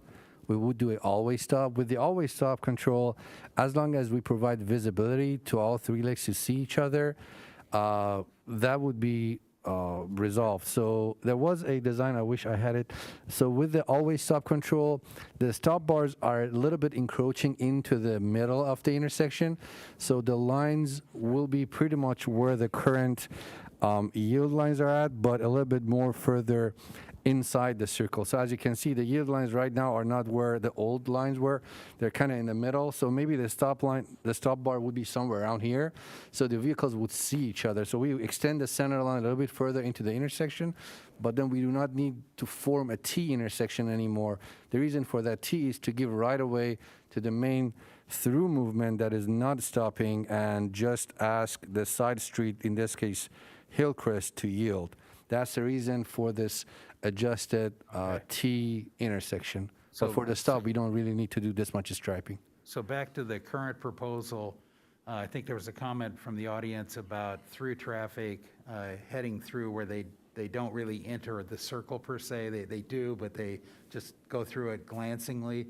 And what can be done to slow that traffic down so that they just don't go zipping right on through? It seems like if you're making the sharp turn, you got to slow down and look for traffic. But if you're going northbound through the intersection on Eolis, you can go flying through, and you could presume the same thing going southbound on Hillcrest to Eolis. Good observation, good question. So when we initially designed it, then the circle is that's the reason we're actually shifting it to a little bit to the west. The circle was a little bit offset to the east. so that we're kind of forcing the vehicles to take a little bit of a bend when they're going northbound toward Andrew to kind of slow down, and that caused this problem for vehicles going to the west. The circle is a little bit off. So now if a vehicle going off on Eolas, they want to turn and then go toward Hillcrest, because the circle is shifted to the east, that this turn is kind of tough. So that was a comment we got, move it to the west a little bit. So this situation with the Eolas northbound would remain. With the southbound Hillcrest going on to South Eolas, we are resolving it by forcing the vehicles toward the center of the intersection. So the design, the striping design, I don't think it's in the presentation. But there is an edge area, as like this one shows it right now. This white area, this white line coming off of Hillcrest, as you can see, this is forcing the vehicles coming toward the middle of the intersection, so they cannot go straight. And with the ultimate design, we're planning on creating a vertical deflection here, so vehicles cannot go over the line. Right now, vehicles can go over the line. There were thoughts about putting posts here too, but because of the negative feedback we got about usage of posts, we didn't install posts. But with the ultimate scenario, we are planning on doing a vertical deflection here over this white line that would force the vehicles toward the center, so they won't be able to go straight down. But for the northbound, your concern is valid. All right, great, thank you. I think you just highlighted how challenging this is. This is not your traditional geometry, and so we've taken a while to kind of work out what the best next way forward is. So. And I'll second the motion. Oh, okay, there you go. Okay, then I'll simply call for a vote. And I just want to clarify, the motion is staff recommendation, correct?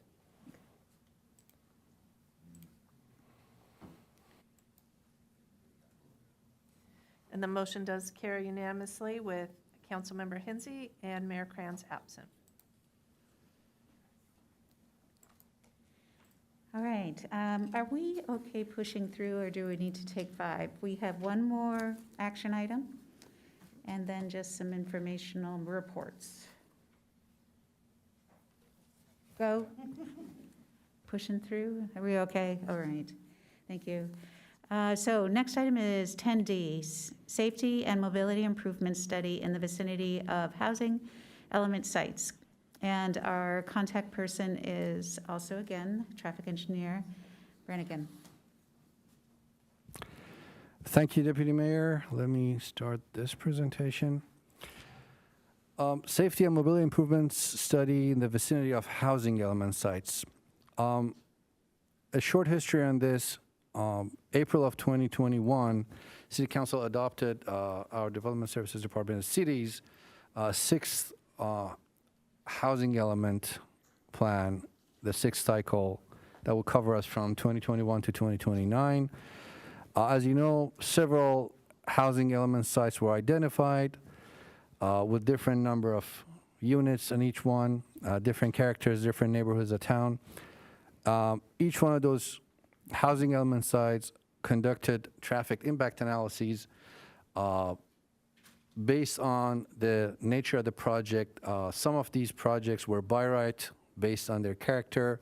Not going too much into detail, not my forte, but based on the number of low income housing that they had. If there was no subdivision, they would be exempt. They would become by right projects. They would be exempt from CEQA. But even for the exempt ones, we did ask for a local traffic study that evaluated their immediate impact to the adjacent streets with their level of service to make sure we're meeting our general plan goals. We also had a citywide traffic analysis for all of these housing sites.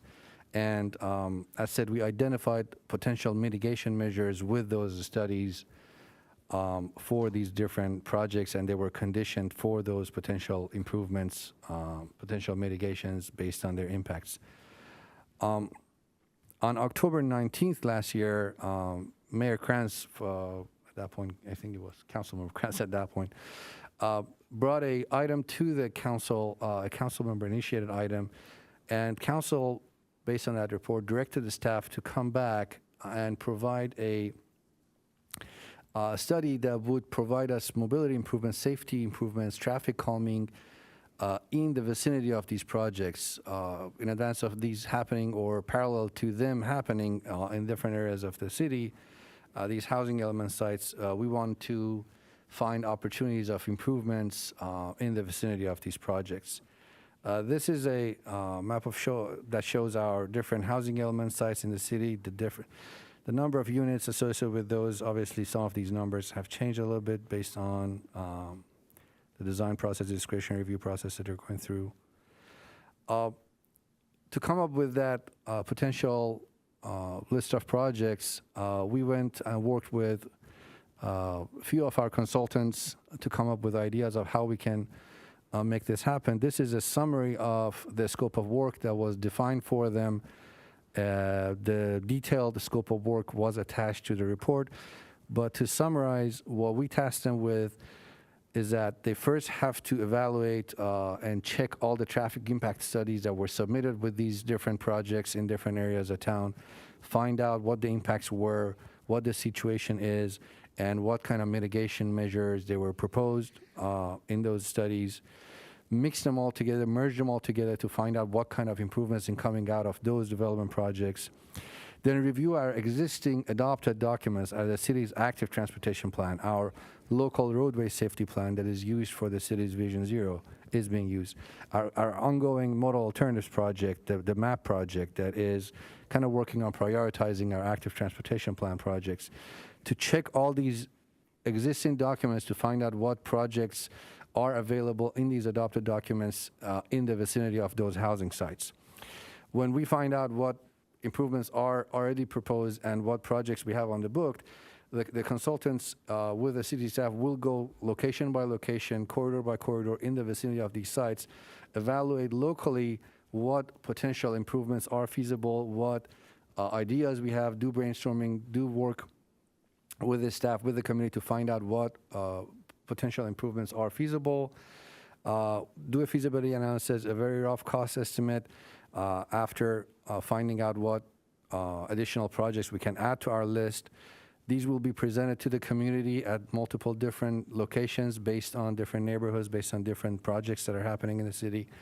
Projects will be presented to the city council. They will be prioritized. They will be ranked. And then a number of these projects based on our fiscal constraints obviously will be designed furthermore, get to the 30% design, get to a more accurate cost estimate.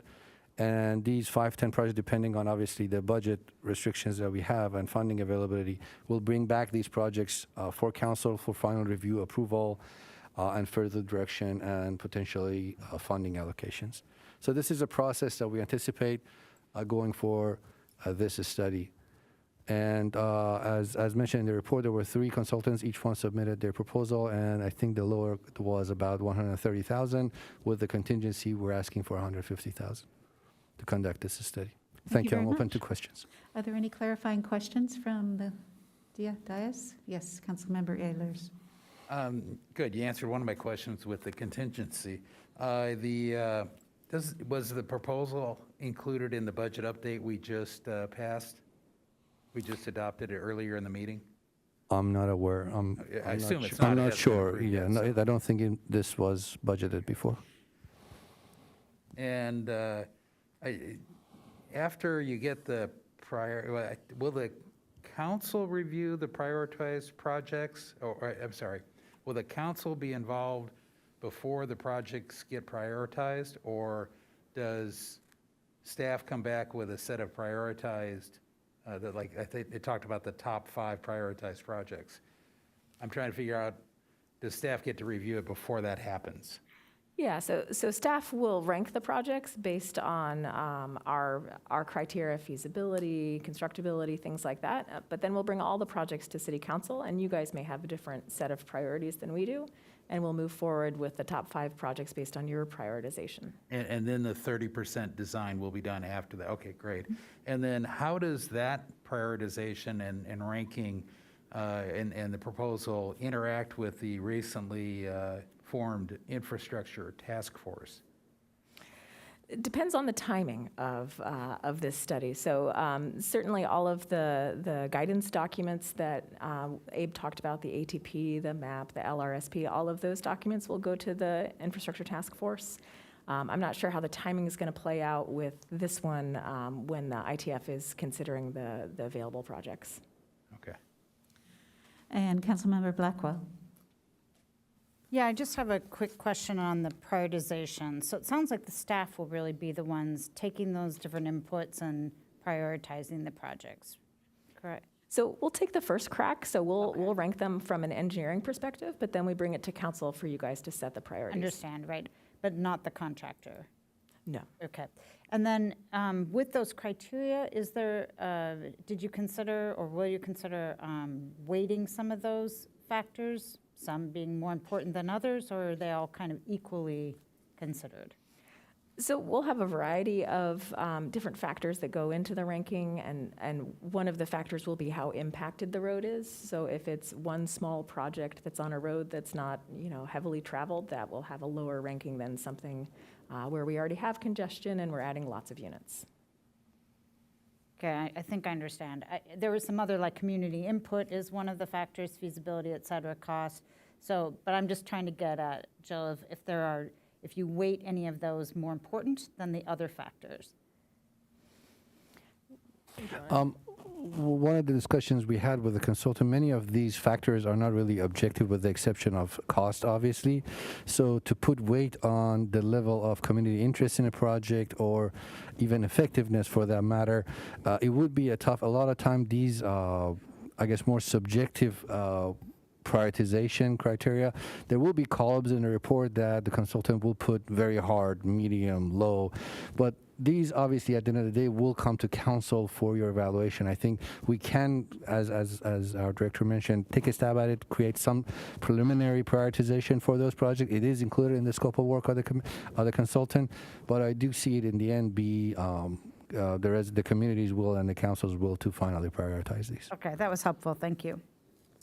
All right, thank you very much. Do we have public comment on this item? Yes, we do.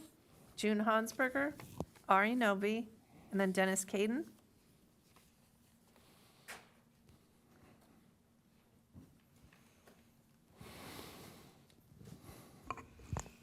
Hi, good evening again. I really appreciate that you guys are moving forward with this. I think it's great that we are going to identify and prioritize mobility and safety projects around the housing element sites. I also really appreciate the questions that were already asked because those are actually some of my similar questions. What I am concerned about is how the projects will be ranked. The document that I read, states that the criteria for prioritization will be identified by the consultant. So it says in there that the consultant's going to do it, not staff and not council members. So it says the consultant, and that it will include community input, which was listed as the first one, significance of impact, feasibility, and potential cost, equity, et cetera. I realize some of these are really subjective, but a lot of them are not. There are some communities that have amazing needs and lack so much infrastructure. So I strongly request that this criteria for prioritization be based on the needs and the state of infrastructure surrounding a project, not community input. While I appreciate community input, being that I'm always here, so thank you for listening to me. But it is also the ability for a community to organize and speak up on their behalf should not direct where infrastructure projects are placed. And I feel like this is a big concern right now in the city that and I'm so glad we have the task force moving forward, but I think that I'm going to say that again, that it is just so important that we know where our needs are. And so it is not based on what people want, because that is not equitable. Not all communities are part of an HOA or have nonprofit groups speaking out on their behalf. Some of the greatest areas in need of safe mobility exist in neighborhoods with high-density housing already, and it is also, a lot of it is low-income housing, and with more more housing element projects on the way, yet these areas lack HOAs and nonprofits to speak on their behalf, and I'm concerned that the needs will be underrepresented if the ranking system is based on community input or other subjective qualifiers. Will you please consider amending this contract so that prioritization of projects will be based on the needs and state of the infrastructure surrounding a project, not community input? I would also appreciate all of your input in ranking this, along with staff, because you guys and staff are the experts in all of these situations and have firsthand experience, not an outside consultant. So thank you very much. I appreciate this moving forward. Can I clarify something quickly? Yes. Yes. So the consultant is going to prepare the report, so he'll have the final document, but it will be based on input from staff. So it will be very collaborative. So it's not like he's going to go off into a dark corner and create a whole report and just give it to us and we bring it to council. It will definitely be collaborative. Thank you, thank you. Just the way I read it, that's how I. Understood. Thank you very much.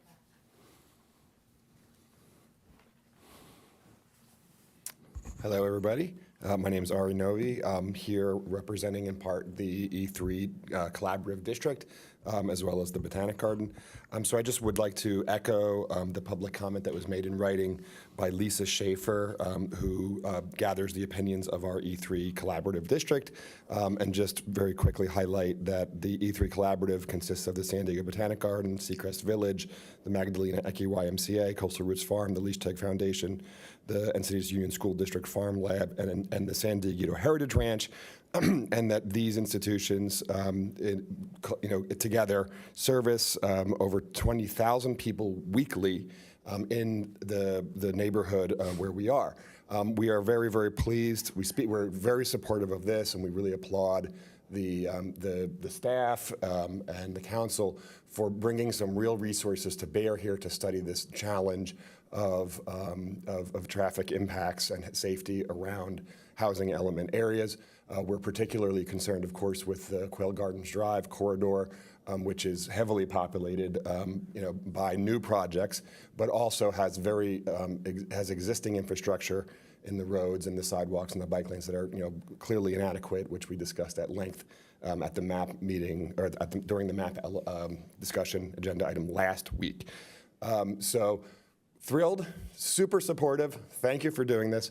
And then speaking only on behalf of the Botanic Garden, especially with the area in Quail Gardens Drive, the garden remains very, very much at the disposal of staff and the council and anybody else to discuss out-of-the-box collaborative solutions, including area that the garden controls currently. We want to make things safer and better for the whole community, and any way in which we can be a part of that, we are at everybody's disposal. So thank you. Next speaker is Dennis Caden, followed by Chris Ryan, and then Diana Nunez with a time donation. And that is from Alan Nunez, who is present.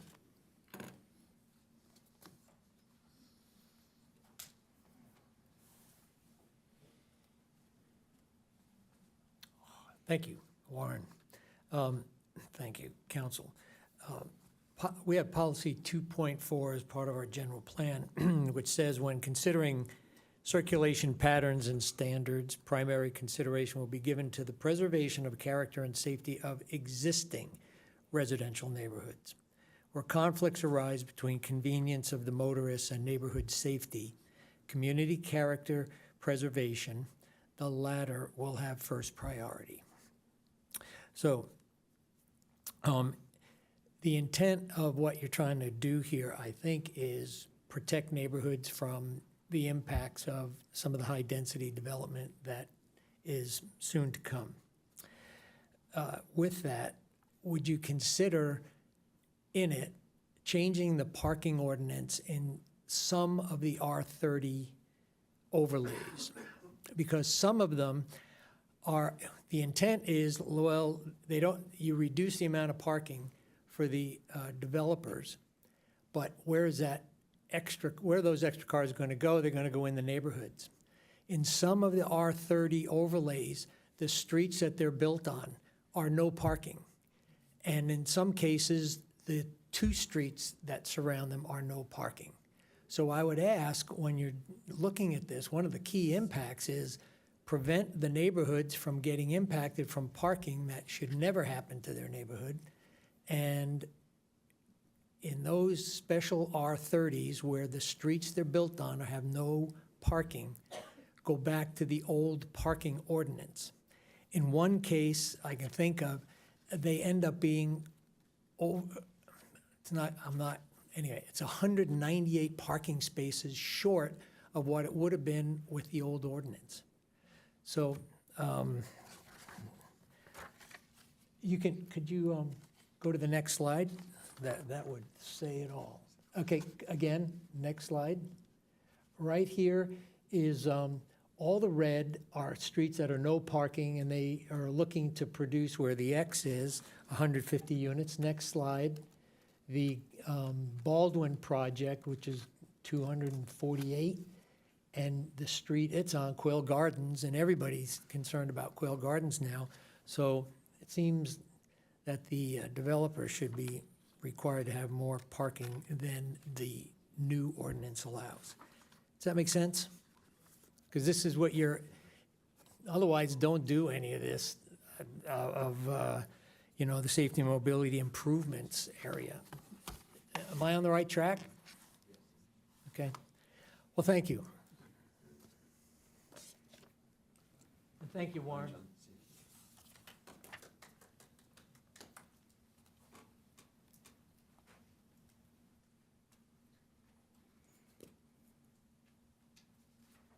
Good evening again.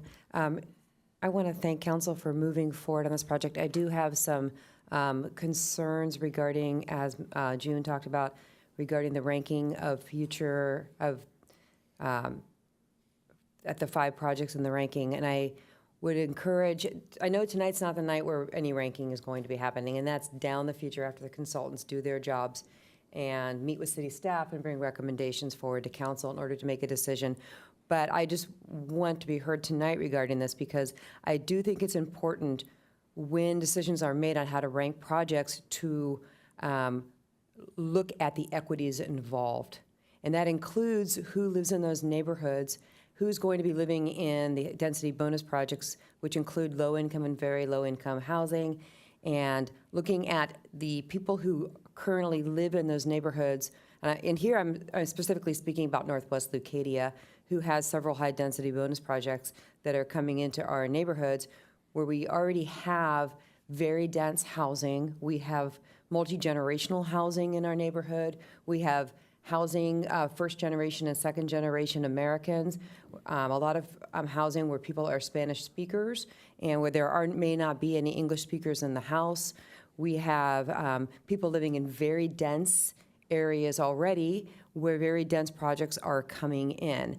And those are the types of things that I think that I'm going to be coming back to you all and asking you all to consider when you are doing those rankings on which neighborhoods will need the money and will need these projects first. Because I think it's really important to look at what is on in a particular neighborhood, what is already on a particular street, services that are already on particular streets, streets that already have bike lanes, streets that have sidewalks already, streets where they're a thoroughfare, where they don't have houses that are actually directly on the street, even though they may be in the future impacted by density bonus projects on either end. And then you have neighborhoods like Northwest Leucadia, where you have people living there, people in very, very dense neighborhoods where more projects are coming in. And I think that at the time, I'm going to ask you to look at the equity on what neighborhoods need those projects. And yes, you have to consider cost, but my concern is that the projects that need to go into the area of Northwest Leucadia are going to be expensive because of the neglect and overlook of the past. And so now we have a situation where we have very high need and we're going to have very high cost. And so I'd ask that when you take that into consideration in the future, when you're looking at cost, and don't fund low-cost projects at the expense of high-cost projects, because once the money is spent, the money is spent. So thank you. Final speaker is Diana Nunes.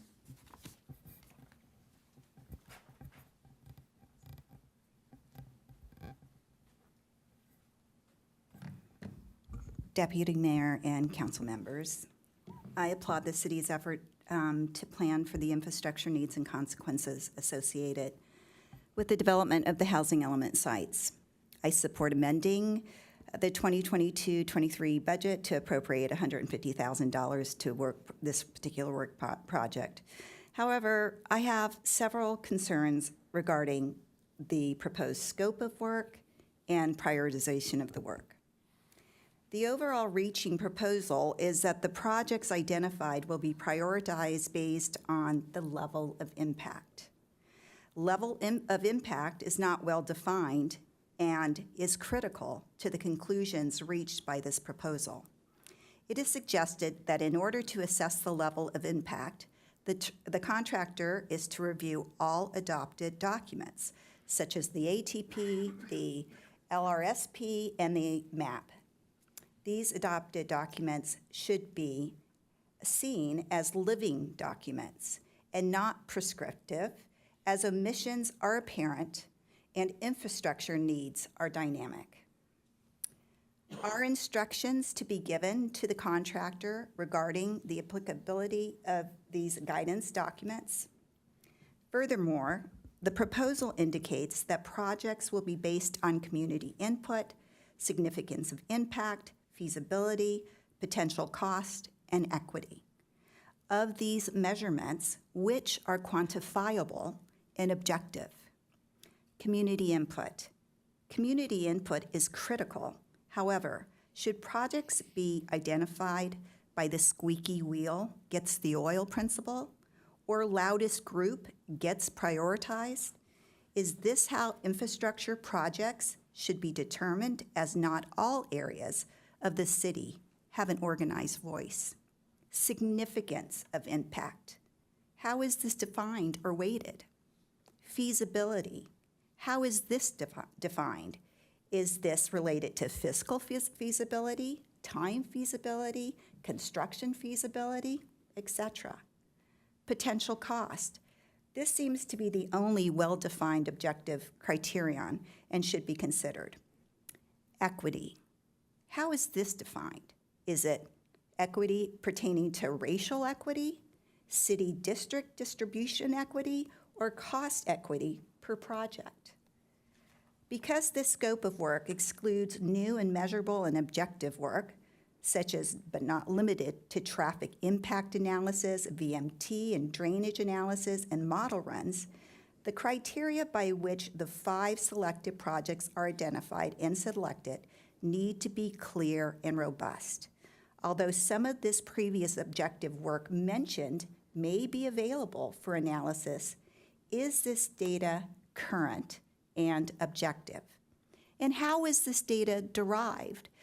Councilman Ehlers has served on the Planning Commission and knows that these studies that are often generated by the developer may not always meet what we would consider equitable standards. Studies can be instructive if the data considered is clearly defined. Thank you for your consideration and looking at these variables of prioritization more closely. Thank you. That does conclude public speakers. Thank you. I would just like to start out, and then we have some other council members who want to speak as well, by thanking you for your comments. When I read the term ranked, I read it differently than I hear some people reading it, so it goes to show you how everyone can interpret things differently. But when I read the term ranked, I kind of thought it was more of a numerical ranking based on traffic volumes and impacts to the existing scenario, the existing traffic and infrastructure. So I'm thinking numerically. Perhaps we do need to be a little bit more specific then about how we prioritize these. You know, if ranking is kind of like meant to be numerical and it's kind of captures some things, it's only a piece of how we prioritize. Now, I don't know if your scope of work intended to capture how we prioritize, but you use the term rank for a specific reason. Can you shed some light on that, or is that an abstract? question. The idea, Deputy Mayor, was we have a similar situation in many of our other planning documents too. I remember last week MAP was being discussed, and there was a similar situation. So when we hire a consultant, all we can do is provide the criterion for which we need to see this preliminary ranking. Nowhere in any of our documents says a consultant's report would be in any way binding to the city. So it's not like just because a consultant comes up with some objective measures, well, I think this roundabout is more effective than other roundabout because this one handles 40,000 vehicles per year, this one handles 25,000 vehicles per year, then this means this is more effective. They would have to, being our consultant, provide us the data that we would need to do our own due diligence, our own evaluation, our own prioritization, but nothing in there prevents them from providing us a preliminary set of prioritizations. I don't think that's a bad thing necessarily. Now, we can provide them insight, we can provide them more information on how to do that prioritization, but the criteria in there, I think there were good criteria. There were all the stuff that I think we would, even ourselves, if we want to prioritize, utilize. Now, how we want to classify those, categorize those criterions, that's a different story. But to clarify, I don't see their preliminary prioritization, even if it's there, to be in any way a risk to us. We can change those. We can receive input from council, weigh those categories, weigh those criterions, provide more criterions to them if there is one missing in there. This is just a scope of work preliminary stage. We provide them. Going any deeper would be basically doing the consultant's work for them. If we go and give them the exact detail of the process of prioritization, I mean, we're paying them to think for us. So. Okay, thank you for that. Councilmember Ehlers. Yeah, and I appreciate it. I think earlier you said that ultimately that there would be a priority. I think I'm repeating what you said, but ultimately I view that we would be responsible for setting the priorities when you bring it back, before we go and when we pick the top 5, and then you go out for the top 30 designs. So to support this tonight, I would add that kind of condition to the to whatever motion, hopefully, and then I would support it. So in my mind, going back more general, this entire study should feed into the infrastructure task force, because they're kind of the big picture, and we put them together with the purpose of advising us on exactly this type of project. So I don't see these as separate. I see this as actually more focused on the R30 projects, and to make sure we get good understandings of a cost really, and what it might take, and then we can decide what the top ones are. When I was on the Planning Commission, we put into our work plan a recommendation to the City Council that we invest more infrastructure in Northwest Leucadia, because we had seen so many projects come through, and I think everybody else sees the same thing. So in my mind, this is a great idea. I want to see it at least coordinated with the infrastructure task force, and so that we don't get one set of priorities from this effort and a different set of priorities for the same pot of money from the task force. So. But ultimately, as I said, the priority stops here with us up here, and we'll select it based on putting together all the data. Public opinion does count. I mean, it's important, and we just got to get the right infrastructure in place and fund what we can. I'd just like to point out that the infrastructure task force, per direction by City Council, is a 1-year effort. So it starts in January, is supposed to wrap up in January. We're going to initiate this if approved now, and we're expecting it'll take 6, 8, 9 months, something like that. So 9 months into the 1-year task force, we may be beyond where we can really take this input. Well, but it will also be after we adopt next year's budget, because once you go past June 15th, we've set a budget. So how does that work? I see the task force is probably contributing more into the 2025 fiscal year budget than I do the 2024, only because of that 1-year timing. So if it was possible to get this back before June 15th, or before we get through the budget cycle, we would have a chance of getting some of these projects into next year, into July 1st, 2023 through June 30th, 2024. Is that a possibility?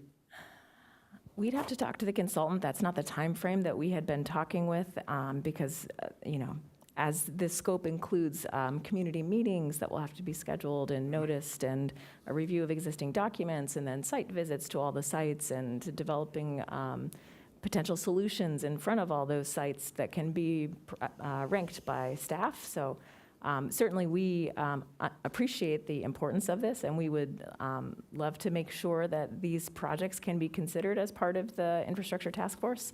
I'm hesitant to confirm that we can definitely do it. Okay, thank you. Seeing no other comments, I would just reflect to say it's really a very similar effort to what's happening with the infrastructure task force. So I think even though you may not think the actual timing of outcomes is going to work together, the thought process that goes into each of the separate efforts is kind of a similar thing. And I think they can inform each other. And since they're all under your oversight, Jill, you'll have it all there. They'll definitely be coordinated. I'm not sure we'll have the council priorities back at the right time. That's my concern. Okay, thanks. I'm thrilled to see this come before us. I would like to entertain a motion if someone's ready to make one. I'll move approval of a staff recommendation to move forward and adopt the resolution 2023-14 and appropriate the $150,000 for the study. And I would add one more condition, that the staff will prioritize, but ultimately council will be responsible for setting the priorities before proceeding with the 30% designs on the top 5. I will second that. All right, seeing no other discussion, we'll call for a vote.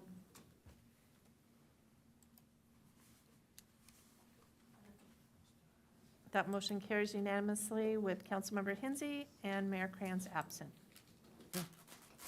Well, thank you. We are proceeding to item 11, information items. We have none tonight. Item 12, our council member initiated item has been rescheduled for our next council meeting, or will be rescheduled. City council member reports pursuant to AB 1234. Is there anything to report? Councilmember Ehlers. So Mayor Krantz and I attended on February 1st, the League of California Cities New Mayors and Council Members Academy in Universal City. It was very interesting and informative. And the educational sessions were fantastic, and both in-depth and good summaries. And the opportunity to meet with other neighboring city new mayors and new council members was also valuable. It's amazing how much of what happens here happens there. Helpful information that I learned, I will go in detail about Brown Act and social media. So one of the thoughts I came back with is, and I think Tony did too, is we need to be careful on how we use our social media, and we should refrain on liking or commenting on other council members' Facebook posts, for example. And I would welcome a future social media training session. Section 115 trust for excess contributions towards CalPERS, rather than just paying directly into paying the underfunding contribution directly to CalPERS was another idea that other cities are doing. And just a great summary of general revenue tax and special tax approval requirements, so it was great. Second meeting I attended on the 7th of February was the Encino wastewater, and that was the Policy and Finance Subcommittee, where we approved 2 recommendations, one for the 2023 tactical plan, and the second one for Board of Directors compensation, and both those will now go to the full board. And then the last item, Deputy Mayor Lyons and I attended on the 2nd of February, the Native Plant Subcommittee, where we met with county people who are developing the the county ordinance. I thought that they were much farther ahead from us than it turns out that they really haven't drafted their code yet, so that was kind of interesting. But it was a good opportunity to meet with several key people at the county who are writing their code, or writing their policy first, which they have adopted. And they had some very good suggestions for us. I'll call them minor course corrections, like avoiding a static plant list and periodically updating the plant list. And the other thing, the range of plants, saying we should, I use the term plants that occur naturally in the range from Point Conception south, basically. So it was a good meeting. Well, thank you for the update. Councilmember Blackwell, nothing? I have nothing. Assistant City Manager? No report. City Attorney? No report, Deputy Mayor. No report. City Clerk and Assistant City Clerk? No report. No reports. Okay, then we are adjourned. Good night, thanks. Yeah, what do we do with the rest of the night?